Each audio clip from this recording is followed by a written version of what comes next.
दोस्तों, स्क्रीन के उस पार बैठे पॉपकॉर्न खा रहे हो ना? हाँ, मैं ही हूँ इस कहानी का मेन कैरेक्टर, द ज़ीर। एक ओवर ड्रामेटिक ड्रैगन मेरी पेटी बनाने ही वाला था।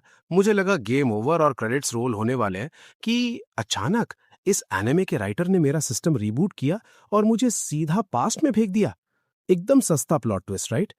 पर अब फ्यूचर की नॉलेज और अपने ओवर पावर्ड दिमाग के साथ मैं अपने किसी साथी का टिकट नहीं कटने दूंगा। कैमरा ऑन रखो भाइयों, क्योंकि इस बार मैं इन सबका सिस्टम हैंग करके पूरी हिस्ट्री रीराइट करने वाला हूं। चलो नेक्स्ट सीन स्टार्ट करते हैं। दोस्तों, कहानी एक ऐसी तबाह हो चुकी दुनिया से शुरू होती है जहां मौत और बर्बादी का नंगा नाच चल रहा था। एक भयानक शैडो ड्रैगन ने पूरी धरती का किस्सा ही खत्म कर रखा था। शैडो वर्ल्ड नाम की इस आफत ने पूरी इंसानियत का सिस्टम हैंग कर दिया था, क्योंकि इसकी जहरीली धुंध हर चीज को मिटा रही थी। इस खतरे को रोकने का बस एक ही तरीका था कि इस डिमेंशन को हमेशा के लिए पैक कर दिया जाए। वहां मैं, यानी प्रोटैगनिस्ट दजीर, खड़ा था और मैंने कहा कि इस नरक का टिकट काटने का वक्त आखिरकार आ गया है। मेरे इतना बोलते ही उस ओवर ड्रामेटिक ड्रैगन ने हम पर अपने सबसे जानलेवा टैक्स की बारिश शुरू कर दी। पर दोस्तों, मैं ठहरा इस कहानी का मेन कैरेक्टर, तो मैंने एक ओवर पावर्ड स्पेल यूज किया और उसका विशालकाय अटैक हवा में ही कैंसिल कर दिया। मेरे इस सॉलिड प्लॉट आर्मर से मेरे साथियों को उस पर काउंटर हमला करने का ओपनिंग मिल गया। उन्होंने अपनी सबसे खतरनाक अल्टीमेट एबिलिटीज का प्रयोग करके ऐसे बेहतरीन कंबाइंड अटैक्स की लड़ी लगाई कि उस मॉन्स्टर का दिमाग चकरा गया। आखिरी सांस लेने से पहले उस क्रिंच छिपकली में एक सस्ता विलन डायलॉग मारा कि वो इतनी आसानी से अपनी पेटी नहीं बनने देगा, और जमीन पर फुस हो गया। उसके इस तरह ढेर होते ही हमारा पूरा ग्रुप खुशी से उछलने लगा। राफेल नाम का लड़का जोर से चिल्लाया कि हमने आखिरकार एक बहुत बड़ी जीत हासिल कर ली है। पर हमारा साथी डोनामोन थोड़ा ओवर स्मार्ट था। उसने दिमाग लगाया और बोला कि मिशन कंप्लीट होने का कोई नोटिफिकेशन क्यों नहीं आया। मैंने थोड़ा वक्त मांगा ताकि इस गड़बड़ को ठीक से समझ सकूं। एसडी नाम के एक ताकतवर आदमी ने ध्यान दिलाया कि इस मॉन्स्टर से भिड़ने वाले लगभग 150 मिलियन लोगों का दर्दनाक तरीके से टिकट कट चुका है। बस हम कुछ लोग बचे हैं। मैं अंदर ही अंदर बहुत उदास हो गया, क्योंकि इस लंबी जंग में मेरे कई अच्छे दोस्त पैक हो चुके थे। तभी प्रिसिला ने हमें शांत कराया और मुस्कुराते हुए बोली कि फिक्र छोड़ो, हमने उस नियोपॉलिटन को राख कर दिया है। अब हम शांति इंजॉय करेंगे। फिर ग्रुप का ध्यान मेरी पावर्स पर गया और सब हैरान होने लगे। एसडी जैसा रैंकर भी शौक में था कि मेरे जैसे एक लोअर रैंक वाले आम इंसान ने उस ड्रैगन का अटैक आसानी से कैसे रोक लिया। मैंने हम्बल होकर बोला कि भाई, मैं तो एक साधारण कॉमनर हूं जिसे किस्मत से ये असाधारण बफ मिला है। राफेल ने टॉपिक बदला और पूछा कि अब आगे क्या करना है। सबने फैसला किया कि उन शहीदों को श्रद्धांजलि देंगे जिनकी पेटी बन गई थी। जब राफेल ने सेथ से पूछा तो उसने बुरी तरह इग्नोर किया। तभी मुझे मेरी पास्ट लाइफ की उस लड़की की याद आई जिससे मैं प्यार करता था और जिसका मेरी ही बाहों में टिकट कट गया था। मेरी ये दुखी फ्लैशबैक चल ही रही थी कि अचानक से वो भयानक ड्रैगन वापस उठ खड़ा हुआ। पूरे इलाके में एक बेहद भारी माना प्रेशर तेजी से फैलने लगा। एक साथी ने घबराकर चिल्लाते हुए बताया कि इन ड्रैगन्स के माना हार्ट मरने के बाद ब्लास्ट होते हैं। असल में अब वो जानवर अपने सेल्फ डिस्ट्रक्ट मोड में आकर इस पूरी दुनिया को अपने साथ ही पैक करने वाला था। हम हीरोज ने अपनी सारी टॉप स्पेल्स फुल पावर से चला दी, पर उस आग के आगे सब बेकार साबित हुआ। आखिरी रास्ता सिर्फ भगवान से प्रार्थना करने का बचा था। जब वो विशाल एक्सप्लोजन मेरे बिल्कुल करीब आया तो मैंने डर के मारे आंखें बंद कर ली। मुझे लगा अब तो मेरी पक्का पेटी बनेगी। पर जैसे ही मैंने पलकें खोली, मेरा सिस्टम पूरी तरह बदल चुका था। मैं सच में हिबेरियन एकेडमी के शुरुआती सेरेमनी हॉल में खड़ा था और टीचर ब्रिजेट नए बच्चों का स्वागत कर रही थी। मेरा दिमाग ब्लैंक हो गया। ब्रिजेट ने अनाउंसमेंट में ऐलान किया कि शैडो वर्ल्ड से लड़ने के लिए एंट्रेंस एग्जाम पास करना ही होगा। जब उसने अनाउंस किया कि साल 3613 का एग्जाम शुरू हो रहा है, तो मेरे पैरों तले जमीन खिसक गई। नियोपॉलिटन के साथ हमारी आखिरी भयानक जंग तो साल 16 में शुरू हुई थी। इसका सीधा मतलब था कि मेरे प्लॉट आर्मर ने मुझे कई साल पास्ट में भेज दिया था। हमने तब लगातार 10 साल तक उस तबाही से लड़ा था और मुझे लगा कि अब ये सारा दर्द फिर से फेस करना होगा। थोड़ी देर बाद बाहर अचानक से रेडोरिया नाम की एक सेकेंड ईयर की स्टूडेंट मेरे सामने आई और खुद को मेरी ट्यूटर डिक्लेयर कर दिया। मैं उसे पहले से बहुत अच्छी तरह जानता था। वो फायर मैजिक की जानी मानी जीनियस थी, पर वो कंप्लीटली अनजान थी। मेरा फॉर्म देखते ही वो समझ गई कि मैं कॉमनर हूं, इसीलिए मुझे सबसे रद्दी बीटा ग्रुप में ही धकेला जाएगा। मैंने उसे शांति से समझाया कि भले ही कॉमनर्स के पास जबरदस्त ताकत हो, ये एकेडमी का बेकार सिस्टम है जहां प्रीमियम अल्फा ग्रुप सिर्फ अमीर नोबल्स को मिलता है। इस चर्चा के बाद हम दोनों चुपचाप बिल्डिंग के अंदर गए। मुझे वहां बिल्कुल हैरानी नहीं हो रही थी। जब उसने पूछा तो मैंने बहाना मार दिया कि ऐसी सेम बिल्डिंग पहले देखी है। हॉलवे में चलते वक्त एल्शे नाम का एक लड़का हमारे रास्ते में कूद पड़ा। मुझे याद आया कि ये वाटर मैजिक चलाता है और इसकी रेडोलिया से बिल्कुल नहीं बनती। एज एक्सपेक्टेड दोनों एनिमे कैरेक्टर्स में लाउड बहस शुरू हो गई। फिर एल्शे ने मेरा फॉर्म देखा और कॉमनर पढ़ते ही जोर जोर से हंसने लगा। उसने मुझे डीमोटिवेट करते हुए बोला कि मैं गिव अप कर दूं क्योंकि पास होकर भी मुझे सिर्फ बीटा ग्रुप ही मिलेगा। इस अजीब बेइज्जती पर रेडोरिया का खून खौल गया। मेगाफोन पर अनाउंसमेंट आई और गुस्से में रेडोरिया ने मुझे हुक्म दिया कि मैं किसी भी हाल में एग्जाम पास करूं ताकि उस ओवर स्मार्ट लड़के का घमंड टूटे। रूम की तरफ जाते वक्त मुझे यहाँ सब कुछ बड़ा फेमिलियर लग रहा था। मैं इस उम्मीद में था कि मुझे मेरी वो लड़की दिखेगी जिसका पास्ट में टिकट कट गया था। तभी वहां रोमांटिका सामने आई। उसे एकदम जिंदा देखकर मेरा सिस्टम रीस्टार्ट हुआ। मैंने उसी पल आगे की पूरी हिस्ट्री रीराइट करने का इरादा बनाया। मैं उसे लगातार थोड़ा क्रीपी तरीके से घूर रहा था, जिससे वो अजीब फील कर रही थी। अचानक से मैंने उसका असली नाम पुकार लिया। वो बुरी तरह चौंक गई। तो माहौल एकदम ऑकवर्ड हो गया। रोमांटिका ने अजीब नजरों से घूरा और पूछा कि क्या हम पहले से जानते हैं। मैं बिल्कुल नर्वस हो गया था और मेरा सिस्टम हैंग होने वाला था। मैंने जल्दी से बहाना बनाया कि हम दोनों एक ही एग्जाम ग्रुप में हैं। ये सुनकर उसने बिना सोचे मुझे गुड लक बोला। मुझे बुरा लगा कि वो मुझे नहीं पहचानती, पर मैंने ठान लिया कि इस बार मैं किसी का टिकट नहीं कटने दूंगा। तभी लडोरिया आई और एग्जाम का स्ट्रक्चर समझाया कि ये रेस शैडो वर्ल्ड के बिगिनर एरिया हेरेंस्टीन प्लेन्स में होगी। उसने तसल्ली दी कि ये जगह सेफ है, इसलिए वहां किसी का पैक होना नामुमकिन है। उसका फेक कॉन्फिडेंस देखकर मुझे हंसी आई।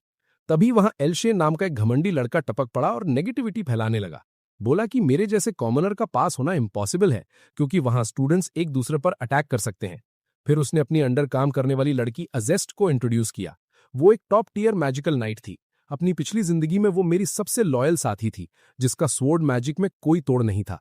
जब एल्शे में लडोरिया की बेइज्जती की तो उसे गुस्सा आ गया। उसने मुझे इन अमीरजादों का घमंड तोड़ने का टास्क दिया। किस्मत से पहला ग्रुप हमारा ही निकला और हम पोर्टल के थ्रू सीधा प्लेन्स में टेलीपोर्ट हो गए। रूल्स अनाउंस हुए कि सिर्फ पहले 3 लोग ही पास होंगे और दूसरों का रास्ता ब्लॉक करने के लिए मैजिक अलाउ है। मैंने सोचा शायद रोमांटिका के पास भी मेमोरीज हो, पर उसने कॉन्डेसेंडिंग टोन में मुझे घूरते हुए कहा कि मेरी रद्दी फिजिकल एबिलिटी और कॉमनर स्टेटस देखकर वो मुझ पर अपनी एबिलिटीज वेस्ट नहीं करेगी। उसका ये क्रिंज ड्रॉप देखकर मुझे हंसी आई। रेस शुरू होते ही सब आगे भागे। मैंने रोमांटिका से बात करनी चाही, पर वो इरिटेट हो गई। तभी मेरे सेंसेस ने खतरा भांपा और मैंने उसे धक्का देकर दूसरे लड़के का स्नीक अटैक नाकाम कर दिया। अगर मैं धक्का ना देता तो उसका वहीं टिकट कट जाता। अटैकर ने दोबारा स्ट्राइक किया, पर इस बार रोमांटिका ने विंड एबिलिटी से ब्लॉक करके एक जोरदार काउंटर अटैक किया और उसको पूरी तरह पैक कर दिया। दूसरी तरफ अजेस्ट और हैवी हिटर्स तेजी से आगे बढ़ रहे थे।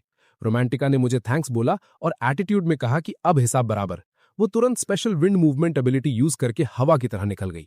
बाहर बैठी एकेडमी कमेटी क्लासिस्ट मजाक कर रही थी कि मेरे जैसा आम कॉमनर अजेस्ट जैसी लेजेंडरी टैलेंट के सामने टिक नहीं पाएगा। आगे जाकर रोमांटिका की विंड एबिलिटी ने अजेस्ट और बाकी 2 स्टूडेंट्स को कैच कर लिया। अजेस्ट ने स्वॉर्ड से अटैक चीर दिया और बच निकली, पर बाकी दोनों बेचारे एलिमिनेट होकर पेटी बन गए। रोमांटिका ने मुझे समझाया कि अब सिर्फ 3 लोग बचे हैं, इसलिए मैं बिना चोट खाए वापस चला जाऊं। मैंने शांति से मना कर दिया।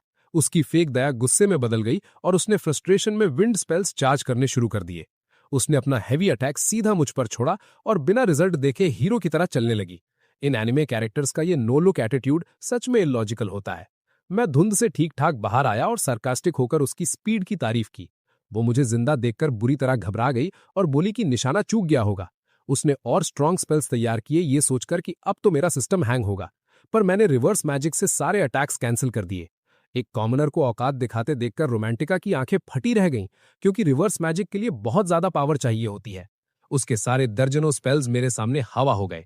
मैं जानता था कि ये बेस्ट स्टूडेंट्स में से एक है, पर अगर इसने खुद को स्ट्रांग नहीं बनाया तो पास्ट वाली हिस्ट्री रिपीट होगी, इसलिए उसका फेक कॉन्फिडेंस तोड़ना जरूरी था। रिवर्स मैजिक से सब मिटाने के बाद मैंने बेसिक फायर और विंड मैजिक कॉम्बो से उस पर एक क्विक अटैक करके उसे हरा दिया। उसका दिल टूट गया। उसे यहीं सोच में डूबा छोड़कर मैं अजेस्ट की तरफ भागा। अजेस्ट ने मुझे सेंस कर लिया और दर्जनों आइस एरोज शूट किए। मैंने वही over powered reverse magic use किया और उसके आधे एरोज कंट्रोल कर लिए। वो चौंक गई। जो थोड़े एरोज बचे थे उसने फायर किए, पर मैंने इजीली डॉज कर लिया। फिर उसने एक हैवी स्पेल क्रिएट किया ये सोचकर कि मुझे टाइम नहीं मिलेगा, पर मैंने उस पर पानी फेरते हुए उसको भी रिवर्स किया और छोटा सा एक्सप्लोजन बनाकर डिस्ट्रैक्शन बनाया। मैं ताना मारते हुए उसके पास से निकल गया कि मुझ पर ऑब्सेस होना छोड़ दे।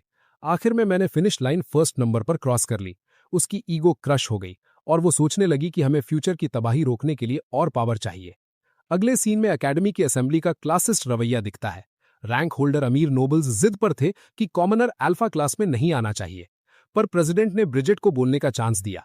उसने मेरी स्क्रीन की तरफ इशारा करके कॉन्फिडेंटली डिमांड की कि मेरी एक्सेप्शनल परफॉर्मेंस पर एक एक्सेप्शन बनना चाहिए और मुझे प्योरली अल्फा क्लास में प्लेस करना चाहिए। रिजल्ट बोर्ड सामने था। मैंने देखा कि मुझे कचड़े वाली बीटा क्लास मिली है, जिससे मैं निराश था। रोमांटिका भी बोर्ड देखकर बुरी तरह डरी हुई थी। कुछ घंटों बाद जब एक्चुअल क्लासेस शुरू हुई तो वो उसी सड़ी हुई बीटा क्लास में सड़ रही थी। उसको वहां देखकर मुझे हंसी आ रही थी। वो घूरकर सोचने लगी कि मैं अजेस्ट जैसी ताकतवर लड़की को हराने के बाद भी यहां क्यों हूं। मैंने उसको घूरते पकड़ा और एक स्मग स्माइल दी, जिससे उसका दिमाग खराब हो गया, क्योंकि उसे मेरा मुस्कुराना सबसे ज्यादा जलील करने वाला लगता था। तभी मुझे फ्लैशबैक याद आई, जहां ब्रिजिट ने माफी मांगी थी कि नोबल्स ने मेरी अल्फा ग्रुप वाली अपील ठुकरा दी थी। पर इस हार से मुझे रोने नहीं दिया, बल्कि मेरे दिमाग में एक आग लगा दी। मैं जान गया था कि इस रद्दी बीटा क्लास के अंदर भी बिल्कुल मेरे जैसे अनजान और असाधारण कॉमनर्स बैठे होंगे, जिन्हें उनकी असली ताकत और पोटेंशियल नहीं पता। ठीक यहीं से दोस्तों, मेरी इस हिस्ट्री को पूरी तरह से रीराइट करने की नई मास्टर योजना आखिरकार सच में शुरू होती है। तभी वहां डोनेटा नाम का अल्फा क्लास का ओवर कॉन्फिडेंट लड़का आया। उसने बड़ी बातें बनाते हुए कहा कि उसे एक ओवरपावर्ड साथी चाहिए, क्योंकि उसका निशाना अकेडमी के सबसे एलीट ब्लू मून ग्रुप को ज्वाइन करना है, जिसमें सिर्फ टॉप अल्फा स्टूडेंट्स होते हैं। उसने बताया कि उसकी टीम रोमांटिका को स्पेशली रिक्रूट करना चाहती है, क्योंकि उसकी मैजिक एबिलिटी जबरदस्त है और अमीर यू परिवार से है। पर इसके बदले उसने उसके सामने डेट पर चलने की शर्त रखी। ये अजीब डिमांड सुनकर बेचारी लड़की घबरा गई और बोली कि यह असंभव है, क्योंकि दोनों पहली बार मिले हैं। फिर उस लड़के ने सस्ते रोमियो की तरह ओवर एक्टिंग शुरू कर दी और बोला कि उसे पहली नजर में सच्चा प्यार हो गया है। क्रिंज की हद देखो भाइयों। उसने हवा में उड़ते हुए यह भी कहा कि उस जैसी नोबल लड़की का बेटा क्लास में होना उसे हजम नहीं हो रहा। आखिर में उसने अपनी मोहब्बत के प्रूफ के रूप में एक अजीब छोटा ऑब्जेक्ट उसके हाथ में थमाया और एटीट्यूड दिखाते हुए वहां से निकल गया। उस अल्फा गधे के जाते ही मैं अचानक पीछे से आकर उसे डरा दिया और कहा कि मैं भी बिल्कुल यही प्रपोजल लाया हूं कि वो मेरे नए ग्रुप में जुड़ जाए। मेरी बात पर उसने पूरी अकड़ से जवाब दिया कि वो एलीट टीम को छोड़कर मेरे नए ग्रुप में कभी नहीं आएगी। मुझे इस नखरे का अंदाजा था, इसलिए मैंने बिना बहस किए उसे एक नोट थमा दिया और वॉर्न किया कि इसे पढ़कर डस्टबिन में फेंक दे। मेरे जाने के बाद जब उसने नोट पढ़ा तो उसका गुस्सा आग बबूला हो गया। इधर कॉरिडोर्स में चलते हुए मेरी नजर प्रैम पर पड़ी। मुझे याद आया कि पास लाइफ में वो दुनिया का सबसे बेहतरीन स्वर्ड्समैन था, इसलिए मैंने सोचा कि उसे अपनी टीम में लेकर एक खतरनाक बफ दे सकता हूं। तभी वहां रोमांटिका आकर चिढ़ते हुए शिकायत करने लगी, पर मैंने बात काटकर उसे सामने शुरू हो रही ट्रेनिंग दिखाई। ग्राउंड में प्रैम ने अपने छोटे स्टैचर के खिलाफ एक बेहद भारी तलवार उठा रखी थी, जो मेरे हिसाब से बेवकूफी थी। प्रैम की फाइट एक अल्फा स्टूडेंट के साथ शुरू हुई। शुरुआत में प्रैम ने लगातार हमले करके लीड ले ली, जिससे वो घमंडी लड़का घबराया।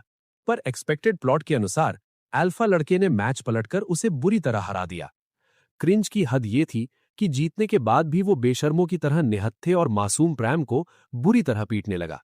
उसका टिकट कटने से रोकने के लिए मैंने वहां कूदकर सीधा उसकी तलवार का जोरदार स्ट्राइक ब्लॉक कर दिया। मेरी गुस्से वाली खतरनाक नजरों को देखकर उस लड़के का सिस्टम हैंग हो गया। वो डर कर पीछे हटा, पर वहां से भागने से पहले तेरा चेहरा याद रखूंगा वाला घिसा पिटा डायलॉग मारते हुए चला गया। थोड़ी देर बाद हम बैठकर मेरे हाथ के घाव का इलाज कर रहे थे। बेचारा प्रैम रोने वाली शक्ल बनाकर माफी मांग रहा था, क्योंकि उसी के चक्कर में मैंने ये अटैक झेला था और अब एक नया दुश्मन भी बन गया था। मैंने उसे चिल करने को कहा, क्योंकि मैजिक से इम्पैक्ट कम कर दिया था, इसलिए दर्द नहीं था। प्रैम को इतना क्यूट देखकर रोमांटिका बुरी तरह लव स्ट्रक हो गई और उसका चेहरा खिल गया। मैं डर गया कि अगर मैंने जल्दी कुछ नहीं किया तो ये मेरा टैलेंट चुरा लेगी। प्रैम ने थोड़ा नर्वस होकर खुद को फॉर्मली इंट्रोड्यूस किया, क्योंकि वो मेरे हैंडसम फेस को देखकर शर्मा रहा था। उसने जाने से पहले प्रॉमिस किया कि जरूरत पड़ने पर वो हमारी किसी भी वक्त मदद करेगा, और चला गया। प्रैम के जाते ही मैं और रोमांटिका अकेले बात करने एक कोने में गए। वो नोट की वजह से अभी भी गुस्से से भुन रही थी। मैंने समझाया कि नोट वाली बात सिर्फ प्रोफेसर्स को पता है। फिर मैंने राज खोलते हुए बताया कि प्रिलिचा किंगडम में एक मर्चेंट था जो बिजनेस करके बेहद अमीर बन गया था। उसने पैसों के दम पर नोबल टाइटल खरीद लिया और एरू सरनेम हासिल कर लिया। ये सच्चाई सीधे रोमांटिका की फैमिली से जुड़ी थी, और मैं जानता था कि उसकी फैमिली असल में कॉमनर ब्लड की है। यही वो सबसे बड़ी वजह थी जिसके चक्कर में अकेडमी ने उसे बेटा क्लास में फेंक दिया था। उसकी सारी अकड़ चूर चूर हो गई और उसने दुख के साथ कबूल कर लिया कि मेरी बातें पूरी तरह से सच थी। मैंने सीधा वार्निंग दी कि डोनेटा कॉमनर्स को कचरा समझता है, इसलिए उसे रिजेक्ट करके चुपचाप मेरे ग्रुप में शामिल हो जाए। जब वो अकड़ दिखाने लगी और धमकी बताने लगी तो मैंने कहा कि मैनिपुलेशन मेरा स्टाइल नहीं है, और अगर उसने मना किया तो मैं अकेले प्रैम के साथ टीम बना लूंगा। प्रैम के साथ मेरे अकेले वक्त बिताने का सीन इमेजिन करके वो बुरी तरह जल भुन गई और उसने तुरंत मेरी टीम ज्वाइन करने का फैसला कर लिया, पर बोली कि वो मेरी असली आइडेंटिटी निकाल कर रहेगी। अगले सीन में रात को सोते हुए प्रैम को एक अजीब डरावना सपना आया, जिसमें उसकी माँ उसे तलवार देती है और वो टूटकर चकनाचूर हो जाती है। वो डर के मारे चीखता हुआ जागा और अपनी असली तलवार को सदमे में देखने लगा। अगले दिन हम सब मिलकर प्रोफेसर ब्रिजिट के ऑफिस में नई टीम के रजिस्ट्रेशन की अपील लेकर पहुंच गए। ऑफिस में बैठकर चाय और स्वीट्स एंजॉय करते हुए प्रोफेसर ने इस अनोखी टीम बनाने के इरादे पर सवाल उठाया। मैंने पूरे कॉन्फिडेंस से ऐलान किया कि मैं अकेडमी का बड़ा टूर्नामेंट जीतकर अपनी रद्दी बेटा टीम को इज्जत के साथ एलीट अल्फा क्लास में प्रमोट करवाना चाहता हूं। ब्रिजिट ने हैरानी से रूल्स बताए कि ओपोनेंट्स का टिकट काटकर और अपने टीम मेंबर्स की मदद करके ही हम आगे क्वालिफाई कर सकते हैं। अगर राउंड्स जीत गए तो दूसरे रैंकर से भिड़ना होगा और एंड में टॉप 9 पार्टिसिपेंट्स को डायरेक्ट अल्फा क्लास का इंडिविजुअल प्रमोशन टाइटल मिल जाएगा। इतनी लंबी एक्सप्लेनेशन देने के बाद उसने एक डीमोटिवेटिंग समरी दी कि अकेडमी की पूरी हिस्ट्री में किसी भी बेटा टीम ने कभी क्लास चेंज नहीं की है। असल में उसने सीधा बोल दिया था कि तुम्हारा जीतना इम्पॉसिबल है। ये बात सुनकर रोमांटिका गुस्से से पागल हो गई, क्योंकि अल्फा क्लास को मिलने वाला बफ और एडवांटेज बिल्कुल नाइंसाफी थी। पर मैं इस मुश्किल चुनौती में पूरी तरह मोटिवेटेड था। मैंने कहा कि ये अकेडमी वालों को बेटा क्लास का असली टैलेंट दिखाने का एक बेहद शानदार और स्पेशल मौका है। मेरी बात सुनकर प्रोफेसर मान गई और बोली कि अगर हम जीते तो इस स्कूल का करप्ट सिस्टम बदल सकता है। उसने आखिरी सवाल पूछा कि क्या इतना सब सुनने के बाद भी हम अपना ग्रुप बनाना चाहते हैं। थोड़ी देर बाद हम अल्फा क्लास के एक प्रीमियम ट्रेनिंग रूम के बाहर खड़े थे, जिसे देखकर रोमांटिका की आंखें फटी रह गईं। पर जैसे ही हमें हमारा खुद का बेटा ट्रेनिंग हॉल दिखाया गया, हमारा दिमाग चकरा गया, क्योंकि वो जगह पूरी तरह से एक खंडहर लग रही थी। अचानक हमारी बहस रुक गई जब हमने वहां सैकड़ों चूहे दौड़ते देखे। प्रम और रोमांटिका दोनों की बुरी तरह फट गई। मैं उन चूहों को देखकर बिल्कुल शांत खड़ा रहा और उनसे कैजुअली कहा कि हम इसे साफ कर लेंगे। उधर रोमांटिका डर के मारे मेरे चिपक गई और नखरे दिखाने लगी। उसने ओवर एक्टिंग करते हुए बोली कि कोई नई जगह ढूंढो, क्योंकि वो इस कचरे में नहीं जाएगी। इस डर के चक्कर में बेचारा प्रम सीढ़ियों पर बेहोश हो गया। जब वो होश में आकर वापस कमरे में गया तो शौक रह गया। मैं और रोमांटिका मिलकर उस पूरे रूम को चमका चुके थे और अब वो नई ट्रेनिंग हॉल जैसा लग रहा था। प्रम शर्मिंदा होकर माफी मांगने लगा। वहीं धूल मिट्टी में सनी हुई रोमांटिका आग बगूला हो रही थी। मैंने दोनों को सीरियस नोट पर याद दिलाया कि हमें बस अब हर हाल में ये टूर्नामेंट जीतना है। तभी फ्लैशबैक आया जहां हमने टीम बनाने का फाइनल डिसीजन लिया था। वापस प्रेजेंट में रोमांटिका थोड़ी डीमोटिवेटेड हुई कि अल्फा रैंकर्स को हराना इम्पॉसिबल है, पर फिर अपनी over confident plot armour energy लाकर ट्रेनिंग के लिए रेडी हो गई। कमरे के अंदर मैंने दीवार पर एक टारगेट सर्कल बनाया और उन्हें अपनी एबिलिटी वहां शूट करने को कहा। लड़की ने लगातार अटैक किए, पर सब बाहर लगे। मैंने सख्ती से वॉर्न किया कि टारगेट बिल्कुल एग्जैक्ट सेंटर होना चाहिए, वरना अल्फा क्लास हमारी पेटी बना देगी। उसने झल्लाते हुए इसको नामुमकिन बताया, पर मेरे दिमाग में फ्यूचर की मेमोरी थी जहां इसने मेहनत से यही टास्क अचीव किया था। उसकी आग जगाने के लिए मैंने रोस्ट करके ताना मारा कि वरना तू बस यहां ग्रेजुएशन तक झाड़ू ही लगा। फ्रस्ट्रेट होने के बाद मैंने उसके सामने एक बॉल रखी और बिना हाथ लगाए विंड मैजिक से फ्लोर टारगेट पर ले जाने को कहा। उसको हिंट समझ आते ही उसने बॉल को स्मूथली हवा में फ्लोट कर दिया। पहली ही ट्राई में ऐसी सक्सेस देखकर मेरा ही सिस्टम हैंग हो गया। मैंने तारीफ की तो वो बुरी तरह शर्मा गई। मैं प्रम की तरफ मुड़ा। वो एक्साइटेड होकर सब सीखने की जिद करने लगा, पर मैंने उसका गुब्बारा फोड़ते हुए बताया कि उसके पास already top level sword mastery है, तो सिखाने को कुछ बचा नहीं। वो दुखी हो गया, क्योंकि उसे नहीं पता था कि मैं उसके ब्राइट फ्यूचर के बारे में पहले से जानता हूं। मैंने थोड़ा सीरियस होकर सीधा सवाल पूछा कि कल की लड़ाई में उसने उस भयानक और भारी तलवार का इस्तेमाल क्यों किया, जबकि उसकी मेन ताकत लाइट स्वॉर्ड और स्पीड में है। मेरी बात सुनकर उसकी आंखें झुक गई। शुरू में उसने सच बताने से साफ मना कर दिया, पर मैंने समझाया कि उसकी वीकनेस टूर्नामेंट में हमारा टिकट कटवा सकती है। वो राजी हुआ, पर अकेले में बात करने की शर्त रखी। पीछे रोमांटिका अपने स्पेल की खुशी में झूम रही थी। रास्ते में प्रम ने पूछा कि मैं उस नखरे वाली पर इतना भरोसा क्यों करता हूं। मैंने हंसकर कहा कि मैं तुझ पर भी उतना ही भरोसा करता हूं, जिससे वो खुश हो गया। उसके रूम में जाकर उसने वो सेम ड्रीम वाली तलवार मुझे थमा दी और अपना रद्दी सा पास्ट बताया। उसने बताया कि उसने जिंदगी में कभी अपने पिता को नहीं देखा और उसकी सगी माँ एक आम कॉमनर थी, जबकि वो गायब इंसान एक हाई नोबल था।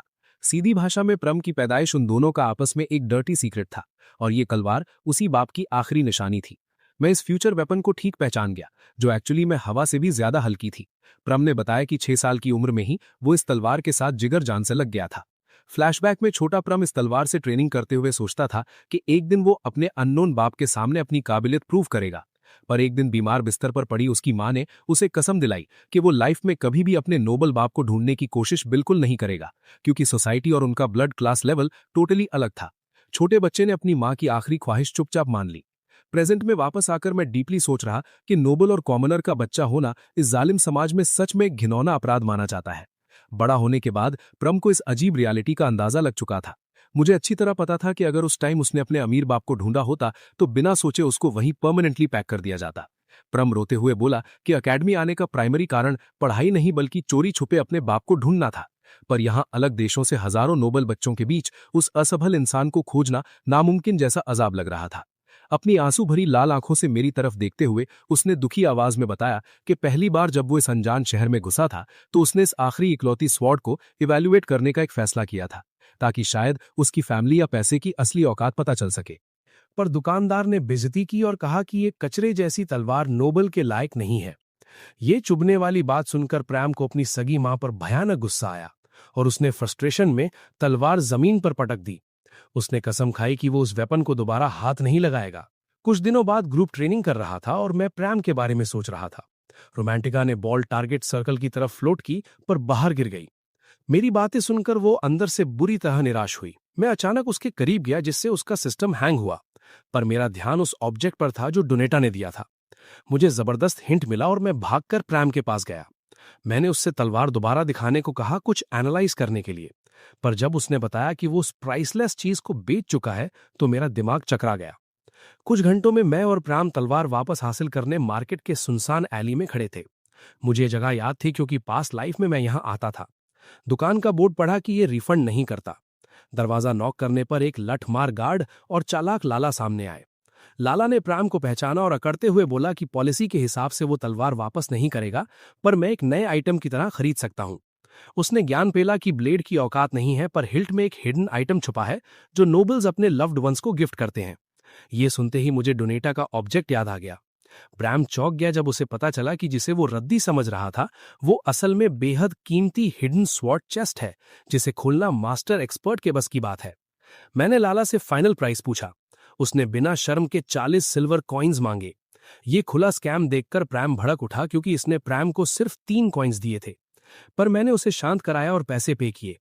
तलवार मिलते ही मैंने अपनी over powered vision magic ability से छुपे एंशिएंट इंस्क्रिप्शन को स्कैन किया। मैंने प्रैम को ब्लेड अनलॉक करने की इंस्ट्रक्शंस दी और उसने एक चमत्कारी तलवार निकाल ली। ये ब्लैंकियो मटेरियल से बनी थी, जो स्टील से ज्यादा हार्ड और पंख जितनी लाइट वेट थी। उसके जैसे अल्ट्रा फास्ट स्वॉर्ड्समैन के लिए इससे बड़ा खतरनाक बफ कोई नहीं हो सकता था। जैसे ही हम निकलने लगे, गार्ड ने रास्ता ब्लॉक कर दिया। तलवार की असली वैल्यू देखते ही लाला की नीयत बेईमान हो गई थी। उसने धमकी दी कि तलवार यहीं छोड़नी पड़ेगी। मैंने उसके ही बोर्ड का ताना मारते हुए ऑफर रिजेक्ट की। गुस्से में लाला ने गार्ड को हमारी पेटी बनाने का ऑर्डर दे दिया। गार्ड ने पूरी ताकत से भरी तलवार मुझ पर चलाई, पर मेरे क्विक रिफ्लेक्सेस ने उसे डॉज कर लिया। ठीक उसी सेकंड प्रैम मेरे आगे ढाल बनकर खड़ा हो गया और बोला कि इस कचरे को वो अकेले हैंडल कर लेगा। जिस वेपन को उसने ना छूने की कसम खाई थी, आज वही वो मेरे लिए यूज कर रहा था। अचानक प्रैम ने खतरनाक ऑरा रिलीज की और हवा की रफ्तार से टूट पड़ा। गार्ड का सिस्टम हैंग हो गया और उसने माना कि प्रैम के अटैक्स उसकी स्पीड से तेज थे। पर जैसे ही प्रैम फाइनल स्ट्राइक करने वाला था, गार्ड ने उसके पेट में लात मार दी। मैंने उसे मोटिवेट किया कि अपने बाप पर ट्रस्ट कर, इस लेजेंडरी ट्रेजर के पीछे जरूर बड़ा रीजन होगा। ये ओवरपावर्ड वर्ड सुनकर प्रैम मोटिवेट हुआ और उसने फोकस के साथ फाइट रिज्यूम की। गार्ड ओवर कॉन्फिडेंस में अंधा होकर स्ट्राइक करने ही वाला था कि प्रैम ने अपनी नई ब्लैंकियो स्वॉर्ड से उसकी तलवार के 2 टुकड़े कर दिए और हिल्ट से उसके सर पर जोरदार वार करके उसे वहीं सुला दिया। दुकान से निकलने के बाद हम स्क्यूअर्स खाने लगे। प्रैम की आंखों से खुशी के आंसू बहने लगे क्योंकि मेरे मोटिवेशन वाले शब्दों ने उसके डाउट्स क्लियर कर दिए थे। बहुत लंबे अरसे तक वो अकेला महसूस कर रहा था, पर अब उसके पास मेरे जैसा दोस्त था। उसने अपनी मां को शुक्रिया कहा जिसकी वजह से आज वो यहां तक पहुंच पाया था। अगले सीन में रोमांटिका मेहनत से ट्रेनिंग कर रही थी। उसने हवा में बॉल टारगेट सर्कल तक पहुंचा दी। जब उसने लगातार कई स्पेल्स कास्ट करके दीवार वाले टारगेट को भी हिट कर दिया तो वो खुशी से उछल पड़ी। थोड़ी देर बाद वो उस घमंडी डोनेटा से मिलने अल्फा क्लास एरिया गई। दोनों डिनर के लिए बैठे और रोमांटिका ने उसका दिया हुआ ऑब्जेक्ट टेबल पर पटक दिया। उसने साफ कह दिया कि वो उसके ग्रुप में नहीं आएगी क्योंकि अब वो मेरी टीम का हिस्सा है। उसने मेरी तारीफ की और बोला कि मेरे जैसे बेहतरीन लीडर की वजह से उसने नई एबिलिटीज सीखी हैं। फिर उसने डोनेटा से पूछा कि क्या वो अभी भी कॉमनर्स से नफरत करता है। जैसे ही उस गधे ने हाँ बोला, रोमांटिका ने प्राउडली कन्फेस किया कि पास्ट में वो खुद एक कॉमनर थी। ये सुनते ही डोनेटा का दिमाग चकरा गया और उसने कहा, ऐसी बेकार मजाक मत करो। पर रोमांटिका ने सीरियस होकर कहा कि उसकी नई टीम ऐसी सस्ती सोच नहीं रखती। डोनेटा निराश हुआ और बोला कि अगर उसे ये पहले पता होता तो वो अपना टाइम वेस्ट नहीं करता। वहां से निकलने से पहले रोमांटिका ने खुलेआम उसके अल्फा ग्रुप को चैलेंज कर दिया। डोनेटा ने गुस्से में धमकी दी कि वो उन सब की पेटी बना देगा, पर लड़की ने उसे अंडर एस्टिमेट ना करने की वार्निंग दी और उसे जलता हुआ छोड़ आई। तभी डोनेटा की पास्ट लाइफ का एक दर्दनाक फ्लैशबैक दिखाया जाता है, जहां बचपन में कुछ कॉमनर्स ने उसके घर में आग लगाकर उसके पेरेंट्स की बुरी तरह पेटी बना दी थी। कुछ हफ्तों बाद क्वालिफिकेशन टूर्नामेंट का दिन आ गया।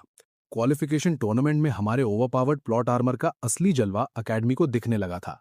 हमारी कमजोर लगने वाली बीटा टीम ने हैरत अंगेज तरीके से लगातार अल्फा और बीटा क्लासेस के ताकतवर धुरंधरों की बुरी तरह से पेटी बनाना शुरू कर दिया था। जैसे हम एनिमी टीम्स का बिना रहम के टिकट काट रहे थे, लीडर बोर्ड में हमारी रैंकिंग तेजी से ऊपर चढ़ने लगी थी। मेरा पूरा ग्रुप अपनी इस अनोखी जीत पर खुशी से पागल हो रहा था, पर मेरे दिमाग में फ्यूचर की गंभीर कैलकुलेशंस चल रही थी। मैं जानता था कि हम अब टॉप पोजीशंस के करीब पहुंच चुके हैं, इसलिए हमारा आगे का गेम पूरी तरह से खतरनाक और सीरियस होने वाला था। दूसरे सीन में प्रोफेसर ब्रिजेट अपने ऑफिस की खिड़की से ये सब बैटल्स लाइव देख रही थी। उसने खुद से कहा कि मेरा परफॉर्मेंस एकदम फैंटास्टिक रहा है, पर अब मुझे आगे हर कदम ध्यान से रखना होगा क्योंकि मैं पूरी एकेडमी का मेन टारगेट बन चुका हूं। अगले ही सीन में इस बेइज्जती से सबसे ज्यादा जला भुना अल्फा क्लास और एलीट ब्लू मून ग्रुप का लीडर गुस्से में आग बबूला होता दिखाया जाता है। वो अपने स्टूडेंट्स के सामने लंबा भाषण पेलते हुए कहता है कि हमारी रद्दी बीटा टीम को प्रीमियम अल्फा क्लास तक किसी कीमत पर आने नहीं दिया जा सकता। उसने बोला कि इससे एकेडमी और पूरे किंगडम का सिस्टम हैंग हो जाएगा। एकेडमी की हिस्ट्री में आज तक किसी टीम ने क्लास बदलने का असंभव काम नहीं किया था। तभी पगमैन नाम का चमचा स्टूडेंट आगे आया और अल्फा वैल्यूज की याद दिलाकर सबको भड़काने लगा। उसने वार्निंग दी कि फाइनल राउंड में उन्हें जो भी करना पड़े वो हमारा टिकट पक्का काटेंगे, क्योंकि उसको एकेडमी का क्लास डिफरेंस मेंटेन रखना था। पगमैन ने अजैस से सीधा पूछा कि क्या वो अकेले मेरी पेटी बना सकती है। अजैस ने बिल्कुल चिल होकर जवाब दिया कि उसके पास मुझे इजीली हराने का पूरा चांस है, जिससे उस लीडर की सांस में सांस आई। उसने अजैस को जीत कर वापस आने का ऑर्डर दिया। उसी पल अजैस ने दिमाग में मेरी दी हुई ह्यूमिलिएशन रिकॉल की। मैं पहला इंसान था जिसने उसकी ईगो को चूर चूर करके असली हार का स्वाद चखाया था, इसलिए उसने ऑल आउट हमला करने का फैसला किया। कॉरिडोर में निकलते वक्त उसे डोनेटा और पर्सिवल मिले। उन्होंने उसकी लीडरशिप पर सवाल उठाया और बदला लेने की क्रिंज डिमांड रखी। डोनेटा रोमांटिका को और पर्सिवल प्रैम को खुद पैक करना चाहता था। अजैस ने इनकी नौटंकी मान ली, पर स्ट्रिक्टली वार्न किया कि गलती से भी मुझे कोई टच नहीं करेगा, क्योंकि मेरी पेटी बनाना उसका आखिरी निशाना था। अगले सीन में मैं अपने दोस्तों के पास वहां पहुंचा जहां वो फिजिकली ट्रेनिंग का वेट कर रहे थे। उनका मुंह तब खुले का खुला रह गया जब मैंने मुस्कुराते हुए बताया कि आज हम फिजिकल स्वेट नहीं बहाएंगे, हम सीधा चुपचाप पढ़ाई करने के लिए लाइब्रेरी चले गए। मैंने उनके सामने हिस्ट्री बुक्स का भारी ढेर लगा दिया और समझाया कि फाइनल राउंड एक पास्ट हिस्टोरिकल इवेंट का सिमुलेशन होगा। एकेडमी एक तबाही रिक्रिएट करेगी और हमें उसका सिस्टम हैंग करना होगा। प्रैम ने अंधी तारीफ की कि मैं मास्टरमाइंड जीनियस हूं, पर नखरे वाली रोमांटिका कंप्लेन करने लगी कि रैंडम इवेंट्स पढ़ने का क्या सेंस है। इस बात पर मैंने रोस्ट करते हुए ताना मारा कि ठीक है, फिर हम पूरी लाइब्रेरी की हजारों किताबें पढ़ लेते हैं। इस ताने से उसकी बोलती बंद हुई और दोनों सेलेक्टेड बुक्स पढ़ने लगे। मैं अकेले जानता था कि मुझे इनकी जरूरत नहीं थी, क्योंकि पिछले जन्म में मैं ये फिजिकली जी चुका था। कई बोरिंग घंटों के बाद प्रैम बिना वजह मुझे लगातार घूरे जा रहा था। रोमांटिका की चील जैसी नजरों ने उसे इस ऑकवर्ड काम में पकड़ लिया और उसे गंदा टीस करने लगी। उसने तंग किया कि क्या हम प्राइवेट में कोई एक्स्ट्रा बातें कर रहे हैं। बेचारा प्रैम बुरी तरह लाल और नर्वस हो गया। उन दोनों के बीच धीमी आवाज में बहस शुरू हो गई और इसी चुगलखोरी में एक भारी हिस्ट्री बुक सीधा मेरे सर पर आकर गिरी। मैंने एक भयंकर धमकाने वाली स्माइल के साथ उन्हें घूरा और चुपचाप फोकस से पढ़ाई कंटिन्यू करने का ऑर्डर दिया। थोड़ी ही देर बाद अचानक वहां अजेस्ट पूरी अकड़ के साथ आई, जिससे लाइब्रेरी का माहौल एकदम टेंस हो गया। उस आइस को ब्रेक करने के लिए मैंने चिल टोन में उसकी तारीफ की और ब्लू मून जैसी एलीट टीम ज्वाइन करने को उसका सबसे बेस्ट डिसीजन बताया। उसने घूरते हुए ताना मारा कि शायद एकेडमी में ब्लू मून से भी ज्यादा ओवरपावर्ड कोई और हो सकता है। मैं उसकी आदत जानता था, तो मैंने मजाक में पूछा कि तू यहां सीधा वॉर डिक्लेयर करने आई है क्या। अजेस ने फियर्सली एक्सेप्ट किया कि पिछली बार उसने मुझे गलती से अंडर एस्टिमेट किया था, पर इस बार वो पूरी पावर लगाकर मेरी पेटी बनाएगी। मैं अंदर ही अंदर बेहद खुश था, क्योंकि मेरी आखिरी स्ट्रैटेजी यही थी कि वो उस गुस्से को यूज करके स्ट्रांग बन सके। उसके जाने के बाद मैं उसके साथ वापस लड़ने का ईगरली इंतजार करने लगा। कुछ दिनों के बाद आखिरकार फाइनल राउंड का भयानक दिन आ ही गया। वहां भीड़ और कई बड़े मैजिक पोर्टल्स मौजूद थे। मैंने टीममेट्स को समझाया कि पूरे किंगडम के लोग इस ओवरपावर्ड इवेंट को देखने आते हैं, इसलिए भीड़ नॉर्मल है। मुझे तसल्ली थी कि मेरी टीम के चेहरे पर डर का कोई नामो निशान नहीं था। हम मोटिवेशन के साथ अरीना गए और क्राउड ने जोश से स्वागत किया। ब्लू मून मेंबर्स मुझे पैथेटिक समझकर हंस रहे थे, पर उनमें से एक ने उन्हें वार्निंग दी कि मुझे अंडर एस्टिमेट करने की गलती ना करें, वरना उनका हाल भी पहले जैसा होगा। जल्द ही आसमान से एक जादुई आवाज आई जिसने पूरे रूल्स को स्ट्रिक्टली बताना शुरू कर दिया। उसने समझाया कि हर टीम को पास्ट के किसी डेंजरस हिस्टोरिकल इंसिडेंट को ढूंढकर उसकी तबाही को ठीक से रोकना होगा, लेकिन इंसिडेंट कौन सा है ये किसी को नहीं बताया गया था। आवाज ने याद किया कि हम अपोनेंट टीम्स का टिकट काटने के लिए पूरे मैजिक और खतरनाक ऑफेंसिव एबिलिटीज इजीली यूज कर सकते हैं। आखिर में फाइनल ट्विस्ट अनाउंस हुआ कि पॉइंट्स टेबल में सिर्फ टॉप के 9 बचे हुए जिंदा पार्टिसिपेंट्स को ऑफिशियली विनर का बड़ा टाइटल नसीब होगा, जिससे उनकी जिंदगी बदल जाएगी और वो सभी बिना किसी रुकावट के सीधा डायरेक्टली अल्फा क्लास में ट्रांसफर हो जाएंगे। अगर वो वहां ऑलरेडी नहीं है, मेरे लिए तो सिर्फ यही एक इकलौता गोल्डन चांस था। मैंने टीममेट से स्ट्रिक्टली कहा कि क्योंकि अभी हम पॉइंट्स टेबल में सबसे लास्ट हैं, हमें बहुत ही जल्दी चीजों को ठीक से सॉल्व करना पड़ेगा या बाकी सारे बचे हुए स्टूडेंट्स का टिकट काटना पड़ेगा। थोड़ी ही देर बाद सारे पोर्टल्स एक्टिवेट हो गए और सेकंड्स तक उन्हें ठीक से ऑब्जर्व करने के बाद सभी स्टूडेंट्स तुरंत अंदर कूद गए। हम सब अलग अलग जगहों पर ऑटोमेटिकली टेलीपोर्ट हुए और एक अनजान जंगल में बुरी तरह से बिखरे हुए दिखे।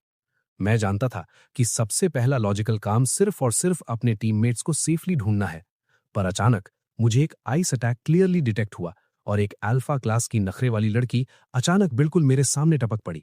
उसने पूरी अकड़ दिखाते हुए कहा कि आज मेरा सबसे मनहूस दिन है, क्योंकि वो एग्जैक्टली यहीं पर कंप्लीटली मेरा टिकट काटने का पूरा प्लान बनाकर आई है। बिना थोड़ा सा भी टाइम वेस्ट किए उसने मुझ पर मैजिक स्पेल छोड़ा, पर मैंने अपना फायर मैजिक यूज करके इजीली ब्लॉक कर दिया। मैंने उसकी रेयर एबिलिटीज में सच्चा इंटरेस्ट दिखाया, क्योंकि मैंने परफेक्टली नोटिस किया कि वो डबल स्पेल्स एक ही टाइम पर कास्ट कर सकती थी। मैंने स्माइल करते हुए कहा कि मैं एक हाईली ट्रेन्ड अल्फा स्टूडेंट से इससे कम की उम्मीद नहीं कर सकता था। फिर उस नखरे वाली ने अपनी विंड मैजिक यूज करके एक विशाल टॉर्नेडो क्रिएट किया जो हवा में फ्लोटिंग क्रिस्टल्स को तेजी से गैदर कर रहा था, जिसकी डायरेक्टली वजह से मेरी पूरी बॉडी पर छोटे छोटे शार्प कट्स आने लगे।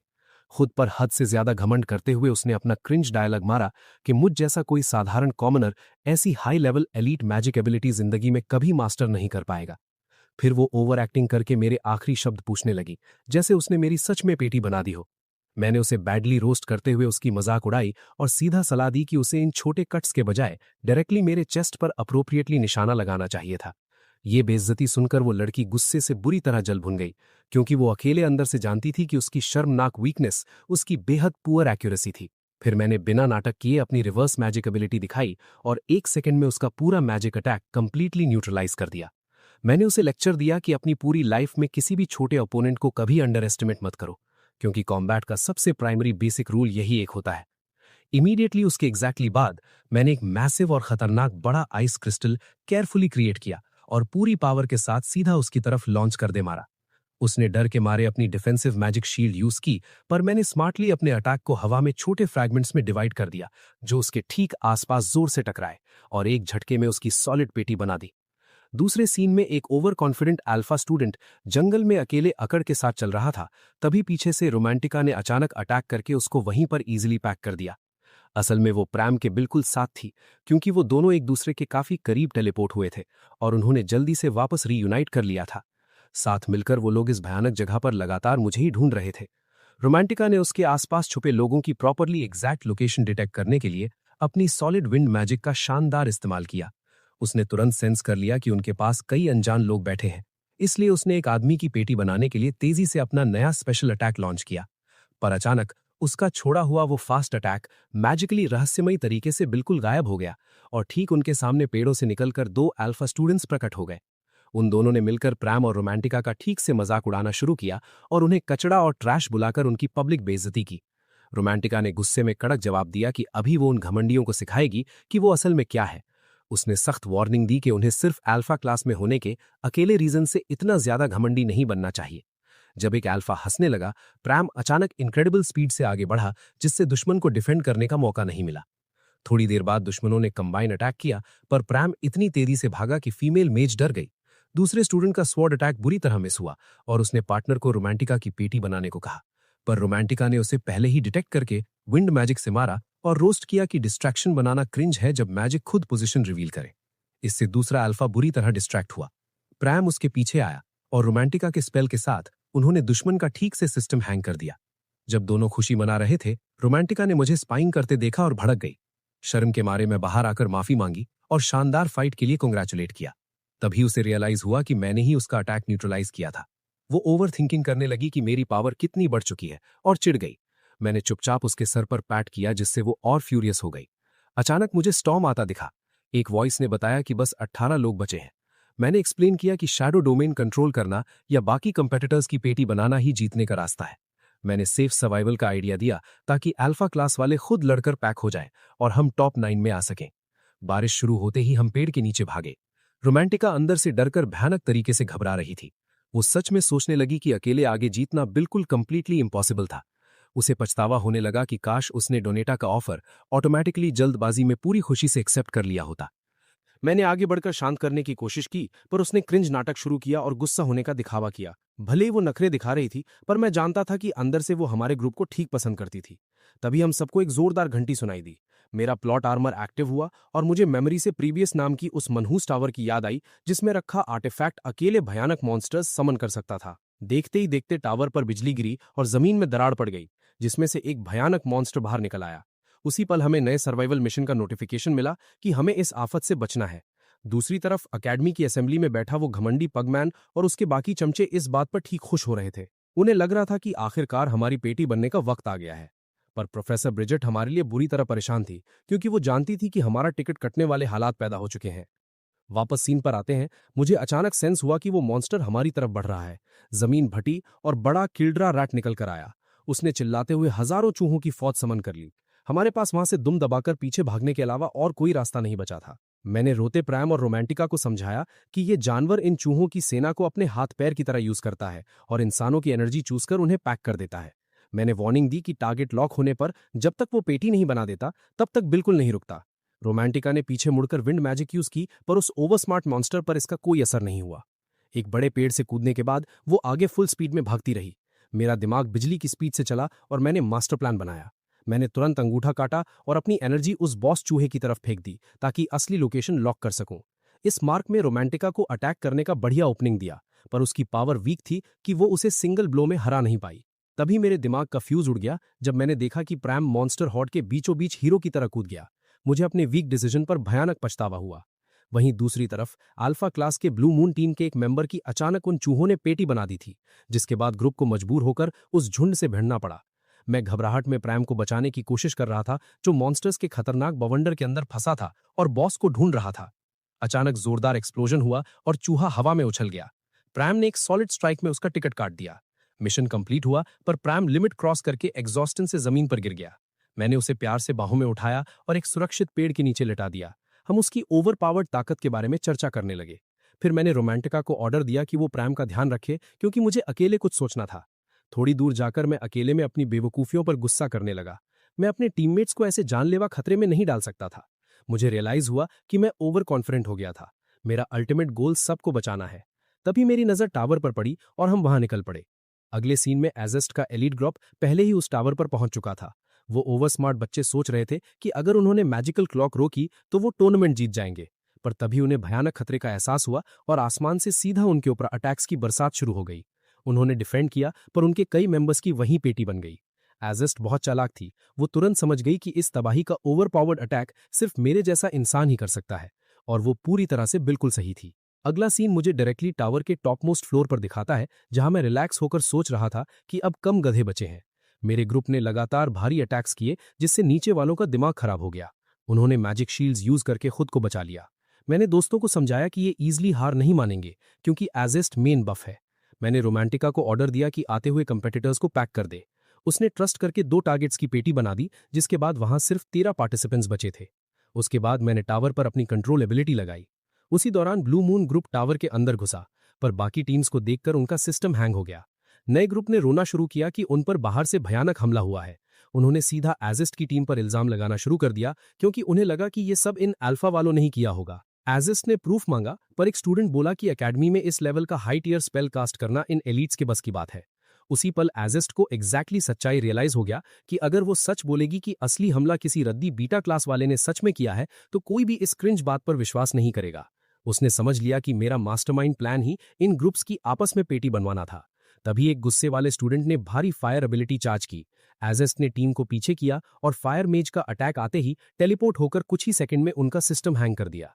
बाकी सब ने उस पर हमला किया पर उसने सब ठीक ब्लॉक कर दिए। मैं इधर बालकनी में आराम से चुपचाप वेट कर रहा था कि ये ठीक हमारे लेवल तक फाइनली ठीक से पहुंच जाएं।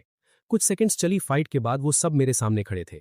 मैंने हंसकर ताना मारा कि ये बड़ी शर्म की बात है कि उसने उन्हें बुरी तरह पैक नहीं किया, जिससे मेरा थोड़ा सा प्लान खराब हो गया। एजिस्ट ने बिना मारे सिर्फ ओपोनेंट न्यूट्रलाइज किया था, इसलिए अब वहां का टेंस माहौल बेहद खतरनाक हो चुका था। एजिस्ट ने गुस्से में चैलेंज दिया कि अगर मैं जीतने के लायक हूं तो खुद को ठीक प्रूव करना होगा। अपने इस क्रिंज डायलॉग के बाद उसने एक पावरफुल आइस एबिलिटी का इस्तेमाल किया, जिससे उसने खुद को और मुझे दूसरों से दूर करते हुए सीधा अगली मंजिल पर टेलीपोर्ट कर लिया ताकि हम अकेले फाइट कर सकें। ठीक उसी पल पर्सिवल गुस्से में पागल होकर तेजी से प्राम की तरफ बढ़ा, क्योंकि उसे अपनी पिछली हार का बदला लेना था। दूसरी तरफ उस ओवर स्मार्ट डोनेटा ने भी आगे बढ़कर रोमांटिका का रास्ता रोक लिया और अकड़ते हुए बोला कि इस बैटल में कोई उन्हें इंटरप्ट नहीं करेगा। उसने ताना मारा कि रोमांटिका अपनी औकात से आगे आ चुकी है। वापस मेरी सिचुएशन पर मैं आराम से जमीन पर लेटा था और घमंडी अजेस्ट चिढ़कर कह रही थी कि मैं ये नाटक बंद कर दूं, क्योंकि वो जानती थी कि ऑर्डिनरी अटैक से मेरा सिस्टम हैंग नहीं होगा। अचानक मैंने बिना वार्निंग दिए एक स्पेल कास्ट किया, जिसने चट्टान को उछालकर विशालकाय जहरीली सरपेंट में ट्रांसफॉर्म कर दिया। पर वो लड़की ठहरी प्लॉट आर्मर। उसने पूरी स्पीड में स्पेशल आइस मैजिक से उस सांप को वहीं फ्रीज करके रोक दिया। उसके बाद मैंने पूरे कॉन्फिडेंस के साथ अपनी रिवर्स मैजिक एबिलिटी का इस्तेमाल किया और अकेले ही उस पूरे कमरे के एटमॉस्फेयर पर अपना टोटल कंट्रोल कायम कर लिया। नीचे वाले फ्लोर पर पर्सिवल सस्ते डायलॉग्स मारते हुए प्रैम का मजाक उड़ा रहा था, पर इस बेइज्जती ने उल्टा प्रैम को मोटिवेट किया और उसने उस ओवर कॉन्फिडेंट गधे के सारे भारी अटैक्स को हवा की तेज स्पीड से डॉज करना शुरू कर दिया। पर्सिवल घबराने लगा, क्योंकि प्रैम उसे बिल्कुल एक खतरनाक लेवल का इंसान लग रहा था। थोड़ी देर बाद प्रैम ने एक परफेक्ट ओपनिंग निकालकर पर्सिवल के पेट में एक जोरदार मुक्का जड़ दिया। दर्द के मारे हैरान पर्सिवल ने पूछा कि वो इतने कम टाइम में इतना ओवरपावर्ड कैसे बन गया। प्रैम ने बस फनी जेस्चर्स बनाकर उसका मजाक उड़ाया और कैजुअली बोला कि इस बात से कोई फर्क नहीं पड़ता, जिसे सुनकर पर्सिवल का गुस्सा 7वें आसमान पर पहुंच गया। दूसरी तरफ रोमांटिका अपनी सॉलिड पावर लगाकर लगातार खतरनाक स्पेल्स डोनेटा पर लॉन्च कर रही थी, पर वो लड़का आसानी से उन्हें ब्लॉक कर रहा था। तभी उसके पास रखा एक क्रिस्टल टूट गया, जिससे वहां एक घनी क्लाउड बन गई और फॉग ने डोनेटा की एग्जैक्ट लोकेशन को रिवील कर दिया। ये गलती रोमांटिका के लिए परफेक्टली काम आई। उसने बिना टाइम बर्बाद किए डिटेक्शन मैजिक का यूज किया और उसकी जगह पर ढेर सारे स्पेल्स फायर करना शुरू कर दिए। डोनेटा का दिमाग चकरा गया। उसने एक मैजिकल आर्टिफैक्ट का यूज करके वहां की सारी फॉग को क्लियर कर दिया, जिससे रोमांटिका एक्सपोज हो गई। उसके बाद वो तेजी से उसकी तरफ भागा और वेपन से स्ट्राइक्स करने लगा, पर उस लड़की ने अटैक्स को डॉज कर लिया। रोमांटिका ने ताना मारते हुए कहा कि भले ही वो कॉमनर्स से नफरत करता है, पर आखिर में हम सब ह्यूमंस ही हैं और हमारे बीच का इकलौता फर्क सिर्फ एक बेकार नोबल टाइटल का है। जैसा कि एक्सपेक्टेड था, डोनेटा ने यह सच्चाई सुनने से इनकार किया और ओवर एक्टिंग करते हुए जिद की कि सिर्फ अल्फा स्टूडेंट्स ही सुपीरियर होते हैं। अपने रिंग आर्टिफैक्ट का यूज करके उसने रोमांटिका को एक फायर सर्कल के अंदर बुरी तरह ट्रैप कर लिया और फिर एक जोरदार एक्सप्लोजन के साथ उसे सामने वाली दीवार पर दे मारा। प्रैम भागते हुए वहां पहुंच गया। डोनेटा की आंखों में नफरत दिख रही थी जब उसने ऐलान किया कि अब वो इन दोनों की परमानेंटली पेटी बना देगा। प्रैम ने रोमांटिका को डिफेंड करने की कोशिश की, पर डोनेटा ने अर्थ मैजिक से उसे पत्थरों में ट्रैप कर दिया और रोमांटिका का टिकट काटने भागा। पर उसी सेकंड प्रैम ने पूरी पावर लगाकर स्टोन ट्रैप को तोड़ते हुए डोनेटा के करीब आकर उसका एम्यूलेट काटा और सॉर्ड से उसके चेहरे पर कट लगा दिया। बेइज्जती के बाद भी डोनेटा गुस्से से पागल था। रोमांटिका घबरा गई और उसे लगने लगा कि वो बोझ बन चुकी है। उसने रोते हुए प्रैम से पर्सिवल को दूर ले जाने की रिक्वेस्ट की, क्योंकि डोनेटा उसकी पेटी बनाना चाहता था। प्रैम ने इनकार कर दिया। उसके एक्सप्रेशंस बता रहे थे कि वो उसे अकेला नहीं छोड़ेगा। प्रैम को मेरी बातें याद आईं कि हम कभी भी अपने टीममेट्स का साथ नहीं छोड़ेंगे।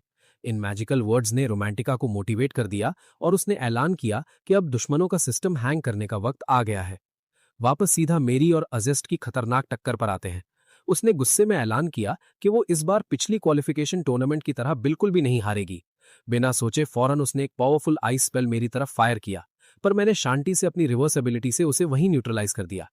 मैंने काउंटर अटैक करते हुए अपने आइस स्पेल को फायर मैजिक के साथ कंबाइन करके उस घमंडी लड़की को बर्फ के एक विशाल कुकून में बुरी तरह ट्रैप कर दिया, पर फिर भी वो बिना कोई चोट खाए एकदम अनहार्म्ड बाहर निकल आई। मैंने उसकी इस खतरनाक रेजिलियंस की मुस्कुराते हुए तारीफ की। वो पूरी तरह हैरान थी कि मेरे स्टैट्स इतने कम होने के बावजूद मैं उसके सारे टॉप टियर अटैक्स को आसानी से कैंसिल कर रहा था। जब मैंने उससे ये मजाक किया कि हमें इस लड़ाई को शांति से एंजॉय करना चाहिए, तो उसने सोचा कि मेरे पास रियल कॉम्बैट एक्सपीरियंस की भारी कमी है और सीधा मेरे ऊपर तेजी से झपटी। पर मैंने पहले से उसकी मूव को प्रिडिक्ट किया और क्लोज कॉम्बैट में भी उसके सारे हैवी स्ट्राइक्स आसानी से ब्लॉक कर लिए, जिससे उसकी पूरी ईगो चूर हो गई। मैं सच में इस लड़ाई को दिलो जान से एंजॉय कर रहा था, क्योंकि पास्ट लाइफ में वो अपने सभी अपोनेंट्स को हमेशा वीक और बेकार समझती थी। इस बेइज्जती से गुस्से में आकर उसने अपनी अल्टीमेट विजन मैजिक का यूज करके एक बेहद बड़ा आइस टेम्पल बना दिया, जिसे मेरा मैजिक रिवर्स नहीं कर सकता था। वहां से मुझ पर ढेर सारे शार्प क्रिस्टल्स हवा की स्पीड से लगातार फायर हुए, पर मैंने अपने फास्ट रिफ्लेक्सेस और दिमाग का यूज करके एक एक स्पेल को हवा में ही टोटली कैंसिल कर दिया। हार मानकर आखिरकार उसने अपना विशाल टेम्पल तुरंत कैंसिल किया और सीधा आगे बढ़कर ठीक एक फाइनल स्ट्राइक के लिए अपनी चमकती हुई स्वॉर्ड निकाल ली। दूसरी तरफ ठीक उसी टाइम प्राइम ने पूरी औकात दिखाते हुए ठीक डोनेटा को एक जोरदार सॉलिड लात मारी। अपना सिस्टम हैंग होते देख उस क्रिंज अमीरजादे ने शर्म छोड़कर साथी पर्सिवल से मदद मांगी। पहले पर्सिवल ने ओवर एक्टिंग करके मना किया, क्योंकि डोनेटा ने उसे दूर रहने को कहा था, पर आखिर में वो आगे आ गया। बिना सोचे पर्सिवल ने प्रैम पर रश किया और डिस्ट्रैक्ट करने के लिए स्वॉर्ड हवा में फेंक दी। उसके पीछे से डोनेटा भी आ गया, जिससे प्रैम घिर गया। ठीक उसी पल रोमांटिका को मेरी ओवरपावर्ड बातें याद आईं, जिससे उसने मोटिवेशन ली थी। उसने बिना डरे उन दोनों नमूनों पर 2 खतरनाक विंड स्पेल्स फायर कर दिए। वापस मेरी फाइट पर आते हैं। अर्जेस्ट ने अपनी स्वॉर्ड को मैजिकल वेपन में बदलना शुरू कर दिया। मैं जानता था कि ये एबिलिटी सिर्फ मैजिकल नाइट्स यूज करते हैं, और ऐसे तगड़े बफ को मास्टर करने में नॉर्मल लोगों को 10 साल की हार्डकोर ट्रेनिंग लगती है। पर यह लड़की ठहरी प्लॉट आर्मर बिना मुश्किल के इस भयानक स्किल को आसानी से यूज कर रही थी। वो पूरी स्पीड से आई और मेरे हर अटैक को कॉन्फिडेंटली ब्लॉक करने लगी। थोड़ी देर में उसने नाटक करते हुए मेरे डैगर स्ट्राइक को तोड़ा और मेरी गर्दन पर कट लगा दिया।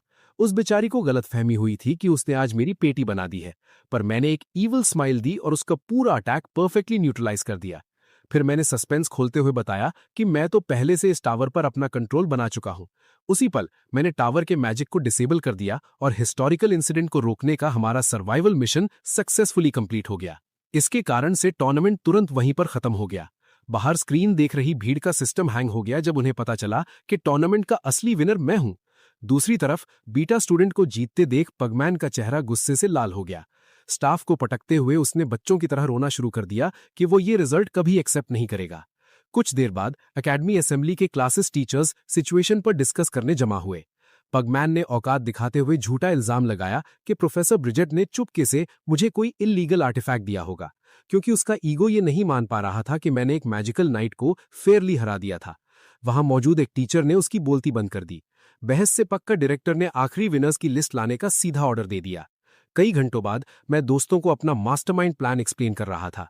क्योंकि अर्जेस्ट ने मेरी चालाक स्ट्रैटेजी समझ ली थी, मैंने उसके दिमाग की सच में तारीफ की। उसने हैरानी से पूछा कि मुझे शैडो डोमेन का मैजिकल कंट्रोल आखिर मिला कैसे। मैंने कैजुअली बताया कि हमारी टीम टावर पर सबसे पहले आई थी और एनालाइज करके मैंने स्पेल कास्ट कर दिया था। लेकिन क्योंकि उनका ब्लू मून ग्रुप वहां जल्दी आ टपका, मैंने कबूल किया कि मैं फाइट के दौरान चुपके से सिर्फ टावर डीएक्टिवेट करने वाला कंटिन्यूअस स्पेल चला रहा था। अर्जेस्ट ने स्माइल की और एक्सेप्ट किया कि मेरी ओवरपावर्ड एबिलिटीज के सामने आज उसकी पेटी बन गई। हमारी इस शांत बात को प्रैम और रोमांटिका भी रोका। मुझे अर्जेस्ट के साथ देखकर वो दोनों तुरंत चढ़ गए। मैंने टीममेट्स की तारीफ की और प्यार से उनके सर पर हाथ फेरा, जिससे वो खुश हो गए। अर्जेस्ट ने फिर मुझसे आखिरी फेवर मांगा कि क्या वो मेरे ट्रेनिंग ग्रुप में आ सकती है। रोमांटिका के नखरों के बावजूद मैंने ऑफर ठीक से ओपनली एक्सेप्ट कर लिया। थोड़ी देर बाद हमारा ग्रुप मीटिंग के लिए ब्रिजेट से मिला। रिजल्ट बताने से पहले उसने मैजिकली एक फेमस शॉप से स्वादिष्ट केक मंगा लिया, जिसे देखकर प्रैम और रोमांटिका के मुंह में पानी आ गया। अचानक ब्रिजेट ने घटिया मजाक किया कि हम सब इवेंट में कंप्लीटली फेल हो गए हैं। कुछ सेकंड्स के लिए हमारा सिस्टम हैंग हो गया, पर जल्दी ही उसने कांग्रेचुलेट किया और प्राउडली अनाउंस किया कि हम सबको ठीक से फॉर्मली अल्फा क्लास में प्रॉपर्ली प्रमोट कर दिया गया है। यह सुनते ही ग्रुप में जश्न शुरू हो गया। उसी पल ब्रिजेट को मेरा बचपन याद आया, जब मैं उसके पास मैजिक सीखने आता था, और आज मेरी पावर देखकर उसे बहुत प्राउड फील हो रहा था। अगले दिन, क्योंकि हमें अब अल्फा क्लास जाना था जो बिल्कुल आसान नहीं होने वाली थी, मैंने सबको फ्रेश होने के लिए एक दिन की रिलैक्स छुट्टी फाइनली दे दी। छुट्टी की बात सुनकर दोनों की खुशी का कोई ठिकाना नहीं रहा। जल्दी ही हम एक बड़े शॉपिंग सेंटर जैसी जगह पर मजे से घूम रहे थे। सबसे पहले हम एक महंगे क्लोथिंग स्टोर में घुसे। रोमांटिका ने कई सारे नए आउटफिट्स ट्राई किए और वो सच में काफी ब्यूटीफुल लग रही थी। मैं थोड़ा अनरोमांटिक किस्म का बंदा हूं, इसलिए मैंने बस रूखा सा कैजुअली जवाब दिया कि वो ठीक लग रही हैं। उसने चिढ़कर लाउडली कंप्लेन की कि मैं किसी का कॉन्फिडेंस बढ़ाने में बिल्कुल घटिया हूं। इसके बाद उसने अपनी दूसरी ड्रेस पहनी और इस बार मैंने एक्टिवली ठीक बहुत पॉजिटिव रिएक्शन दिया, जिससे वो बहुत खुश हो गई। पर उसकी सारी खुशी अचानक वहीं छूमंतर हो गई जब उसे क्लियरली पता चला कि मेरा वो कॉम्प्लीमेंट एक्चुअली उसके लिए बिल्कुल नहीं, बल्कि डायरेक्टली प्रैम के लिए था। ये बेइज्जती देखकर रोमांटिका गुस्से से लाल हो गई। इसके बाद प्रैम मेरे लिए अकेले एक नई टाई सेलेक्ट करने लगा। प्रैम ने थोड़ी मदद के लिए रोमांटिका को इशारा किया, पर उसने एटीट्यूड दिखाते हुए कंप्लीटली इनकार कर दिया। करीब 1 घंटा दिमाग खराब करने के बाद आखिरकार हमने एक शानदार टाई फाइनल की और खुशी खुशी बाहर निकले। जल्दी ही उन दोनों को एक और नया स्टोर दिखा और वो उधर दौड़ पड़े। ठीक उसी वक्त मेरी अचानक मुलाकात वहां फिर से एडजस्ट से हो गई। मैंने उसको आराम से हमारे साथ ज्वाइन करने का इनविटेशन दे दिया, पर फिर उसने मजाक किया कि ये टूर्नामेंट की हार का बदला लेने का मौका है। इधर प्रैम एक क्लॉ मशीन से स्टफ टॉय निकालने की कोशिश कर रहा था। जब वो सक्सेसफुली कामयाब हुआ तो प्रैम और रोमांटिका झूम उठे, पर उनकी खुशी तब गायब हुई जब मैं एडजस्ट को लेकर वहां पहुंचा। वो गुस्से वाली बिल्लियों की तरह चढ़ गए, पर अगले पल अजस्टे ने प्रैम को पकड़ा और उसके साथ अपनी पोजीशन स्विच कर ली, जिससे प्रैम का उसके बारे में पर्सपेक्टिव बदल गया। थोड़ी देर बाद हमारी नजर एक शानदार एयर हॉकी टेबल पर पड़ी और हमने कॉम्पिटिटिव मैच खेलने का डिसाइड किया। मैंने और रोमांटिका ने टीम बनाई। मैंने उसे वार्न किया कि केयरफुल रहना पड़ेगा क्योंकि मुकाबला बेस्ट सोर्ड्समैन और ओवर पावर्ड मैजिकल नाइट से होने वाला था। मेरे साथ खेलने के लिए प्राइम मोटिवेट हो गया और इंटेंस डिटर्मिनेशन का ऑरा निकलने लगा। गेम शुरू होते ही माहौल इंटेंस हुआ क्योंकि सब स्पीड से पक को ब्लॉक कर रहे थे। रोमांटिका ने परफेक्ट शॉट मारा और पहला पॉइंट स्कोर किया। अपनी विंड मैजिक यूज करके उसने क्रिंज डायलॉग मारा कि उनकी बड़ी गलती थी कि उन्होंने महान रोमांटिका को चैलेंज किया। अजस्टे समझ गई कि अब मैच में मैजिक यूज होगा। उसने पक लॉन्च करके ओवर पावर्ड आइस मैजिक लगाई और पॉइंट निकाल लिया। इस बात ने दोनों लड़कियों को कॉम्पिटिटिव बना दिया। उनकी बचकानी लगाई देखकर मुझे नॉस्टैल्जिया में गया क्योंकि पास्ट में भी ये दोनों लगातार लड़ा करती थीं। कई घंटों खेलने के बाद अजस्टे ने अलविदा कहा। रोमांटिका खुश हो गई कि इस जल्लाद की शक्ल दोबारा नहीं देखनी पड़ेगी, पर मैंने उसकी खुशी पर पानी फेरा और याद दिलाया कि अब हम अल्फा क्लास में हैं, तो वो हमारे साथ रेगुलरली ट्रेनिंग भी करेगी। अगले दिन अल्फा क्लास की प्रीमियम एडवांस फैसिलिटीज देखकर हमारा दिमाग चकरा गया। मैंने अनाउंस किया कि फिजिकल ट्रेनिंग का वक्त आ गया है। हम ट्रेनिंग ग्राउंड गए जहां अजस्टे भी आ गई। अगले कई घंटों तक हमारे ग्रुप ने मिलकर पसीना बहाया। रोमांटिका उसकी मौजूदगी से खुश नहीं थी, पर प्रोग्रेस दिखाने के लिए विंड मैजिक से बॉल्स को सर्कल में हवा में फ्लोट करके आसानी से हिट किया। अजस्टे समझ गई कि मैं एक पावरफुल लीडर हूं जो एबिलिटीज अडेप्ट करता है। वो अलविदा कहकर चली गई कि आगे मिलेंगे। रोमांटिका थक कर बेहोश जैसी पड़ी थी। मैंने उसे डांटते हुए याद दिलाया कि अगली बैटल बहुत डेंजरस होने वाली है, जहां हमारा परमानेंटली टिकट कट सकता है। ये टेरिफाइंग वार्निंग सुनते ही उसके अंदर भारी मोटिवेशन जग गया। बाद में हमारा ग्रुप क्लास अटेंड कर रहा था जहां टीचर ने एक्सप्लेन किया कि हर साल शैडो डोमेन के खिलाफ भयानक जंग लड़नी पड़ती है, पर 99% बैटल्स में इंसानियत जीत हासिल करती है। ये स्पेशल मैना क्रिस्टल की वजह से संभव है, जिसे अल्टेया कहते हैं, जो नेचुरली अपीयर होता है। इस मैजिकल क्रिस्टल में मैना का समंदर होता है, पर कोई इसे फ्रीली यूज नहीं कर सकता। 50 साल पहले एक ओवरपावर्ड आर्टिफैक्ट क्रिएट हुआ जो इस पावर को एक्सट्रैक्ट करता है, जिससे मैजिकल टूल्स बने। टीचर ने पूछा कि इस आर्टिफैक्ट को किसने बनाया था। स्टूडेंट्स ने रोमांटिका को चूज किया। उसे नर्वस देखकर मैंने उसके कान में जॉर्ड एक्सारियन का नाम विस्पर किया। जब उसने करेक्ट आंसर बोला तो टीचर ने कंफर्म किया और क्लास खत्म हुई। मैं और मेरा ग्रुप प्रोफेसर प्रिल्यूड के पास स्पेशल फेवर मांगने पहुंचे। हम दूसरे रूम में गए। शुरू में टीचर को लगा कि हम पढ़ाई के लिए हेल्प मांगने आए हैं। उसने लेक्चर दिया कि मैजिक टावर से हेल्प मांगने का वक्त निकल चुका है। मैंने जवाब दिया कि इस सबसे हमारा कोई रिलेशन नहीं है। मैंने सीधा एक लेटर दिखाया जिसमें डिमांड थी कि मेरे ग्रुप को एवरेली के टावर की प्रोटेक्शन की ड्यूटी दी जाए। उसने बिना सोचे इनकार कर दिया क्योंकि उसे वहां कोई खतरा नहीं लगता था। तभी मैंने राज खोला कि टावर के अंदर टीयर ऑफ रेडियन नाम का पावरफुल मैजिकल स्टोन सिक्योरली रखा गया है। यह सुनते ही टीचर का सिस्टम हैंग हो गया क्योंकि मुझे ऐसी टॉप सीक्रेट कॉन्फिडेंशियल इन्फॉर्मेशन पता नहीं होनी चाहिए थी। प्रिल्यूड ने नर्वस होकर पूछा कि मुझे ये सब डिटेल में कैसे पता है। मैंने शांति से बताया कि आने वाले 10 घंटों में आउटर्स नामक एक डेंजरस चोरों का ग्रुप इसे चुराने की पूरी कोशिश करेगा। वो औरत बुरी तरह चौंक गई क्योंकि वो जानती थी कि ये ग्रुप मैजिकल स्टोन्स चुराने में एक्सपर्ट है। मैंने क्लियर किया कि एक्सप्लेन करने का वक्त नहीं है और जिद की कि सिर्फ वही हमें गार्ड करने की अथॉरिटी दे सकती है। 10 घंटे बाद जॉर्ड एक्सारियन वेट कर रहा था, तभी उसका एलाय भागते हुए आया और बोला कि उन पर भयानक अटैक हुआ है। ये सुनकर जॉर्ड ने मेरी प्रोफाइल फोटो देखी और सोचा कि आखिर मैं कौन हूं, क्योंकि किसी आम इंसान को ऐसी इंफॉर्मेशन पता होना असंभव था। अगले ही सीन में मैं एक गरीब फार्मर के भेष में हाथों में ब्रेड का बैग लेकर तेजी से भाग रहा था। तभी मैं एक अनजान आदमी से टकराया जिसने मैजिक यूज करके मुझे ठीक रोका और बैग कैच कर लिया। उसने मुझे खड़ा किया और बोला कि रात में केयरफुल रहना चाहिए क्योंकि उसके जैसे लोग डेंजरस हो सकते हैं। उसने ब्रेड जमीन पर फेंक कर कचरे की तरह पैर से कुचलना शुरू कर दिया। मैंने एक्टिंग करते हुए रोने का नाटक किया कि ये खाना मेरी पुअर फैमिली के लिए था। उसके वहां से निकलते ही उसके बगल में एक इनविजिबल साथी आया और पूछा कि क्या मेरी परमानेंटली पेटी बना दी जाए, पर उसने इनकार किया। दोनों पहाड़ों पर बने टावर को घूरने लगे।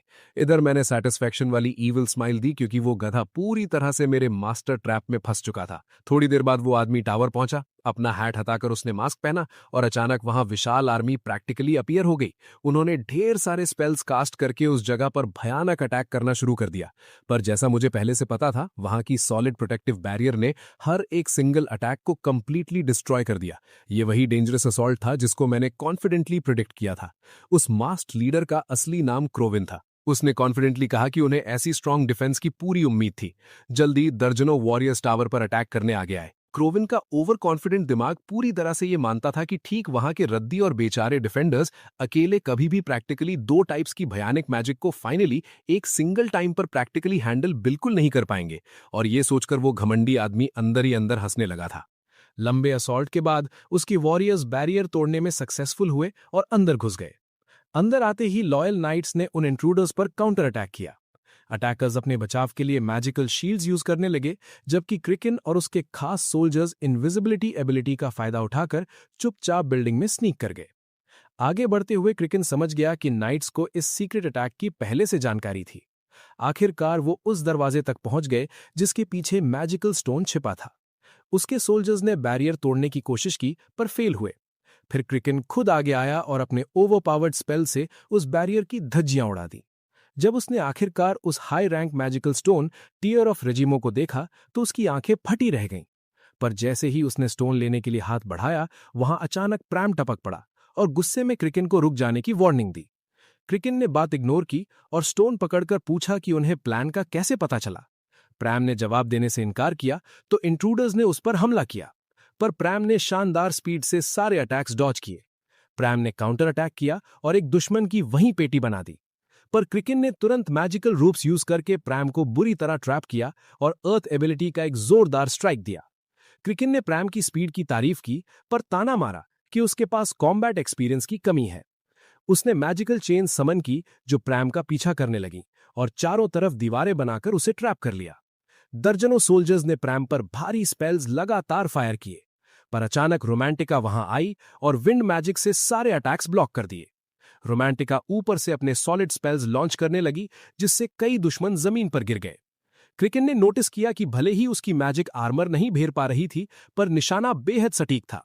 वो एक साथ कई स्पेल्स कास्ट कर रही थी जिससे फीलिंग आई जैसे दर्जनों मेजेस अटैक कर रहे हों। इस सरप्राइज एम्बुश से क्रिकिन नर्वस हुआ, पर उसने याद दिलाया कि निशाना टीयर चुराना है। अचानक क्रिकिन ने साथियों को कवर करने को कहा और एक भयानक ओवरपावर्ड ऑरा जनरेट करने लगा। प्रैम रोकने के लिए भागा, पर क्रिकिन के आदमी ने राह रोक ली। क्रिकिन ने मैजिक से मलबा फेंकना शुरू किया और जमीन तोड़ दी जिसमें उसके खुद के साथी का टिकट कट गया। ये देखकर प्रैम हैरान रह गया और पूछा कि वो अपने आदमियों को कैसे पैक कर सकता है। क्रिकिन ने कोल्ड तरीके से जवाब दिया कि सारे सबॉर्डिनेट्स कचरा हैं जिनकी औकात नहीं। ये बेरहमी सुनकर प्रैम गुस्से से आग बबूला हुआ और दोबारा चार्ज किया, पर क्रिकिन ने विशाल रॉक से ब्लॉक किया और सीधा जोरदार स्ट्राइक मारा। फिर उस घमंडी चोर ने बॉडी के आसपास पत्थर जमा करके एक हेवी आर्मर्ड शेल जैसी डिफेंस बना ली। प्रैम ने आर्मर तोड़ने की कोशिश की पर हिला नहीं पाया। क्रिकिन ने मजाक उड़ाया और रोस्ट किया कि एक ही मूव बार बार क्यों स्पैम कर रहा है। इस दौरान उसने रोमांटिका की पोजीशन लोकेट कर ली। उसने पिलर तोड़ दिया जहां वो छिपी थी, जिससे उस बेचारी को बाहर आना पड़ा। क्रिकिन ने पूछा कि उन्हें किसने भेजा है। जब उन्होंने जवाब नहीं दिया तो उसने फिर डेंजरस हमला किया। प्रैम ने आकर रोमांटिका को बचा लिया। रोमांटिका ने विंड मैजिक से कई पत्थर फेंके, पर क्रिकिन ने नेचुरली ब्लॉक कर लिए। तुरंत बाद उसने अर्थ रेज एबिलिटी एक्टिव की और पूरे एरिया में भयानक मैसिव एक्सप्लोजन कर दिया। उड़ती धूल बैठने के बाद वो बनाए विशाल क्रेटर से एस्केप कर गया। बाद में दोनों बच्चे सेफ थे, पर हार मानकर उदास बैठे थे। इस बेइज्जती ने उन्हें आगे और स्ट्रांग बनने के लिए जबरदस्त मोटिवेट किया। प्रैम सोचने लगा कि शायद मैंने ही उन्हें स्पेशली यहां भेजा था ताकि वो ये प्रैक्टिकल कॉम्बैट एक्सपीरियंस ले सकें। दूसरे सीन में क्रिकिन एक अंडरग्राउंड टनल में अकेले चल रहा था। वो सोच रहा था कि भले ही मुझे उसकी मूव का पता था, फिर भी वो मैजिक स्टोन चुराने में सक्सेसफुल रहा। पर तभी अचानक उसकी खुशी का सिस्टम हैंग हो गया जब मैं उसके सामने उस टनल में प्रकट हो गया। मैंने ब्रेड का ताना मारते हुए जोकिंगली बोला कि तुझे उस ब्रेड की कीमत चुकानी पड़ेगी। क्रिकिन चौंक गया और पूछा कि मुझे रास्ते का कैसे पता चला। तुरंत मैंने अपनी स्पेल एक्टिव की और ओपनली समझाया कि जब उसने उठने में मेरी मदद की थी, मैंने उसके हाथ पर मैजिक का ट्रेस छोड़ दिया था। ये सुनकर वो पागलों की तरह हंसने लगा। उसे लगा कि मैं जीनियस हूं। उसने धमकी दी कि वो मेरे इंटरफेरेंस को माफ नहीं करेगा और सीधा पावरफुल हैवी स्पेल चार्ज करने लगा। पर अटैक लैंड होने से पहले ही मैंने ओवरपावर्ड इन्वर्जन मैजिक यूज करके उसका पूरा स्पेल न्यूट्रलाइज कर दिया। क्रिकिन की बोलती बंद हो गई और मैंने ऑर्डर दिया कि चुराया हुआ स्टोन वापस कर दे। उसने गुस्से में लगातार अटैक्स फायर किए, पर मेरी इन्वर्जन एबिलिटी ने पानी फेर दिया। जब उसको मेरी मैजिक पावर का लेवल समझ में आया तो उसने विशाल रॉक समन किए, पर मैंने उन्हें भी सेकंड्स में बेकार कर दिया। मैं कैजुअली उसकी तरफ बढ़ने लगा, जिससे डरकर क्रिकिन ने उस टीयर ऑफ रेजिमो को डिस्ट्रॉय करने की धमकी दी। मैंने गुस्से में बोला कि जो उखाड़ना है उखाड़ ले और सीधा पंच दे मारा। उसने काउंटर अटैक करना चाहा, पर मैंने ग्रेविटी स्पेल का प्रयोग करके उसकी औकात जमीन पर ला दी। वो घबरा गया, क्योंकि दुनिया में ऐसी हाई रैंक स्किल हर किसी के पास नहीं होती। ठीक उसी सेकंड मैंने मैजिक स्टोन से खुद मैना निकालने के लिए वो टीयर वापस निकाल लिया।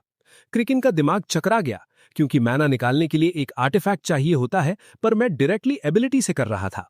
मैंने ग्रेविटी से उसे दबाया, पर अचानक क्रिकिन ने मास्क्स एक्टिव कर लिए। उसका बॉडी इवॉल्व होकर एक मैजिकल बीस्ट बन गया। उसने मुझ पर भारी ब्लोज मारे। मैंने डॉज करके फायर स्पेल मारा, पर असर नहीं हुआ। वो वहां बहुत गुस्से में आया और एक जायंट मैजिकल हैमर समन कर लिया।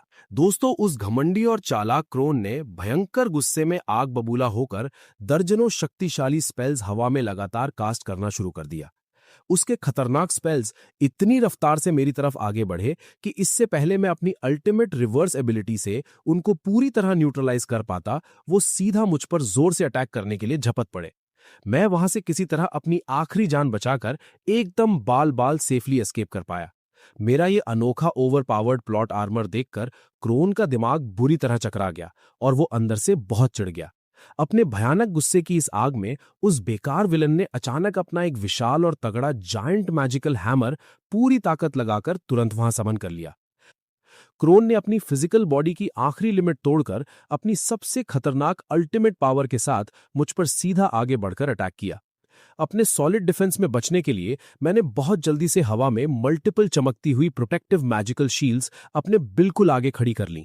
जैसे ही उस ओवर स्मार्ट बेवकूफ ने अपना विशालकाय मैजिकल हैमर वहां आसपास जमीन पर पूरे जोर से पटका, वहां अचानक एक बेहद मैसिव और सच में जानलेवा एक्सप्लोजन ओपनली क्रिएट हुआ, जिससे पूरे आसपास के इलाके की सॉलिड जमीन थर्राने लग गई। जब उस खतरनाक जानलेवा अटैक का मिट्टी वाला धुआं आखिरकार वहां से हटना शुरू हुआ, तो वो बेकार क्रोन अपने भयानक घमंड में पागलों की तरह जोर जोर से हंसने लगा, क्योंकि उसे एक बहुत भारी गलतफहमी हो गई थी कि उसने आज सच में बिना रुके मेरी पक्का पेटी बना दी है। पर अगले ही पल उसकी इस छोटी खुशी का पूरी तरह से सिस्टम हैंग हो गया, जब उसका हमेशा इनविंसिबल लगने वाला भयानक हैमर हवा में ऑटोमेटिकली छोटे टुकड़ों में बुरी तरह टूटने लगा और मैं बिना किसी माइनर डैमेज के उसके बिल्कुल सामने परफेक्टली सेफ जिंदा खड़ा हुआ अचानक दिखाई दिया। मैंने एक ठहराव वाली स्मग और कॉन्फिडेंटली ईविल स्माइल के साथ अपना भारी ज्ञान पेलते हुए उस पूरी तरह शॉक में डूबे रद्दी आदमी को नेचुरली एक्सप्लेन किया कि मुझे असल में पहले ही ओपनली रियलाइज हो चुका था कि उसका पुराना अर्थ मैजिक बहुत ज्यादा अनयूजुअल और स्पेशली कॉम्प्लेक्स है।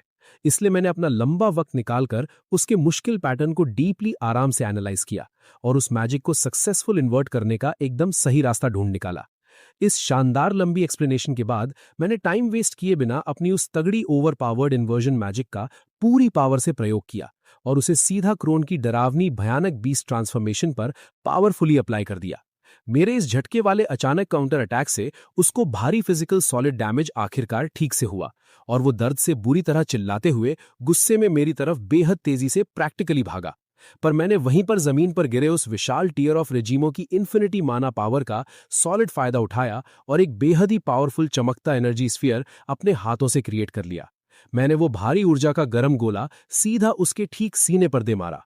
इस जोरदार सॉलिड इंपैक्ट से उसका नेचुरली बनाया हुआ पूरा मैजिकल आर्मर एक ही झटके में बुरी तरह टूटकर वहीं पर चकनाचूर हो गया। जमीन पर गिरने के बाद आखिरी शब्दों में दर्द से भरा क्रोन हैरान होकर पूछा कि मैं आखिर असलियत में कौन हूं, क्योंकि उसने आज तक पूरी आम दुनिया में ऐसा कोई ओवरपावर्ड इंसान बिल्कुल नहीं देखा जिसके पास इतनी ज्यादा अजीब हाई रैंक पावर्स मौजूद हो। उसके इस आखिरी सवाल ने मुझे डीपली सोचने पर सच में मजबूर कर दिया कि मैं हूं क्या। पर इन गहरे ख्यालों में अकेले ठीक से डूबने से पहले ही अचानक मेरे दोस्तों ने वहां दाखिल होकर मुझे बुरी तरह इंटरप्ट कर दिया। मुझे सही सलामत और जिंदा देखकर उन्होंने खुशी के मारे मुझे जोर से खुलकर गले लगा लिया। कुछ ही घंटों के लंबे आराम के ठीक बाद मैं सीधा प्रोफेसर प्रेल्यूड के साथ विशाल मैजिक टावर के असली मेन हेडक्वार्टर्स में खड़ा था। हम दोनों मिलकर वहां के लीडर जॉर्ड एक्सारियन से स्पेशली मिलने गए थे, क्योंकि उनके उस कीमती मैजिकल स्टोन को सेफली प्रोटेक्ट करने के आसान रिवॉर्ड के रूप में मैंने कॉन्फिडेंटली जॉर्ड के साथ बैठकर अकेले में ठीक से जेड्रिस नाम का वो बोर्ड गेम खेलने की जिद की थी। गेट तक ठीक पहुंचते ही प्रेल्यूड ने मुझे बाहर रुककर अकेले अंदर जाने का ऑर्डर दिया। जॉर्ड ने मुस्कुराते हुए इज्जत से मेरा अंदर स्वागत किया। मैं अपनी पास्ट लाइफ से जानता था कि वो मेरा सबसे लॉयल फ्यूचर कंपेनियन था और दुनिया का फ्यूचर का सबसे ज्यादा ताकतवर मेज बनने वाला था। मैं अकेले सामने मिलकर काफी नर्वस लग रहा था। गेम खेलने के लिए बैठकर मैंने उनका टाइम निकालने के लिए सच्चे दिल से आभार व्यक्त किया। मैंने स्पेसिफिकली उन्हें तुरंत यहां बताया कि मैं गेम का रेयर हर्बल मोड ही खेलना चाहता हूं। ये टेक्निकल बात सुनकर जॉर्ड एकदम से बुरी तरह सरप्राइज हो गया, क्योंकि आम लोगों को इसका बिल्कुल पता नहीं होता था। शक से ठीक बचने के लिए मैंने झूठ बोला कि एक अनजान बूढ़े दोस्त ने मुझे सिखाया है। असल में फ्यूचर में इसी जॉर्ड ने मुझे यह अजीब खेल सिखाया था। कुछ वक्त खेलने के बाद मैंने पर्पसली उससे छोटी बेट लगाने की सॉलिड डिमांड की। जॉर्ड थोड़ा निराश था और बोला कि उसके पास स्टूडेंट के लिए कोई खास चीज फ्री में बिल्कुल भी नहीं है। मैंने चालाकी से उन बेकार मैजिक स्टोन्स की तरफ इशारा किया। मैंने पत्थर उठाया और होली मैजिक एबिलिटी यूज करके उसे प्रॉपरली एक्टिवेट कर दिखाया। जॉर्ड की हैरत का सिस्टम हैंग हो गया और उसने जानना चाहा कि मैंने ये जादू कैसे परफॉर्म किया। मैं स्माइल करते हुए उसे बताया कि इस एबिलिटी का राज ही हमारी बेट का इनाम होगा।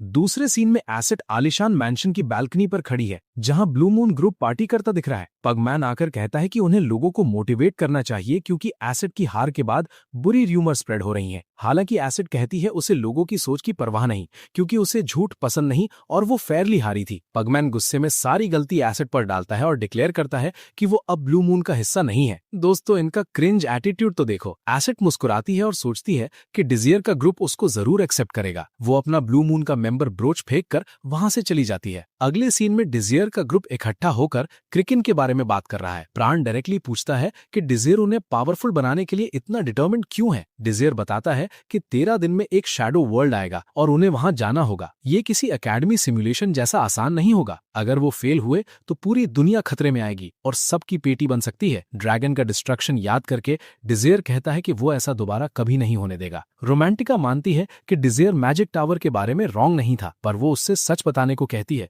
क्योंकि वो बहुत ज्यादा ओवरपावर्ड है। डिजियर सोचता है कि उसे सब सच बता देना चाहिए, लेकिन जैसे ही वो बोलने वाला होता है, रोमांटिका रोकती है और खुद उसका सीक्रेट अनकवर करने को कहती है। उसने पहले भी कहा था कि वो हिडन राज निकालेगी। इस नई बात से डिजियर अंदर से रिलीव फील करता है, क्योंकि अब उसे अपने बारे में कुछ एक्सप्लेन नहीं करना पड़ेगा। उनका ट्रस्ट ही काफी है। फाइनली वो कहता है कि उनकी तरह ही उसे और स्ट्रांग बनना है। अगले कुछ दिन ग्रुप बहुत इंटेंसली ट्रेन करता है। फिर एक दिन जब एसेट वहां घूम रही होती है, वो अचानक एक लीफ पर फिसलकर डिजियर के साथ एक बहुत ऑकवर्ड पोजीशन में गिरती है। ये चीज उन दोनों के बीच एक काफी टेंस मोमेंट क्रिएट करती है और वो लड़की उसको सिंपली देखते हुए कहती है कि वो उस पर पूरी तरह से काउंट करती है। दोस्तों, इसी के साथ ये एपिसोड यहीं एंड होता है। इस सीरीज का सीजन 2 अभी तक रिलीज नहीं हुआ है, इसलिए नेक्स्ट पार्ट अभी नहीं आएगा, पर जैसे ही नया सीजन आएगा, नई वीडियो तुरंत चैनल पर अपलोड हो जाएगी। नेक्स्ट वीडियो की नोटिफिकेशन के लिए चैनल को अभी सब्सक्राइब कर लो। अगर ये वीडियो अच्छी लगी हो तो लाइक करना बिल्कुल मत भूलना। वैसे भाइयों, इस पूरी सीरीज में तुम्हारा सबसे फेवरेट कैरेक्टर कौन था? जल्दी से कमेंट्स में बताओ।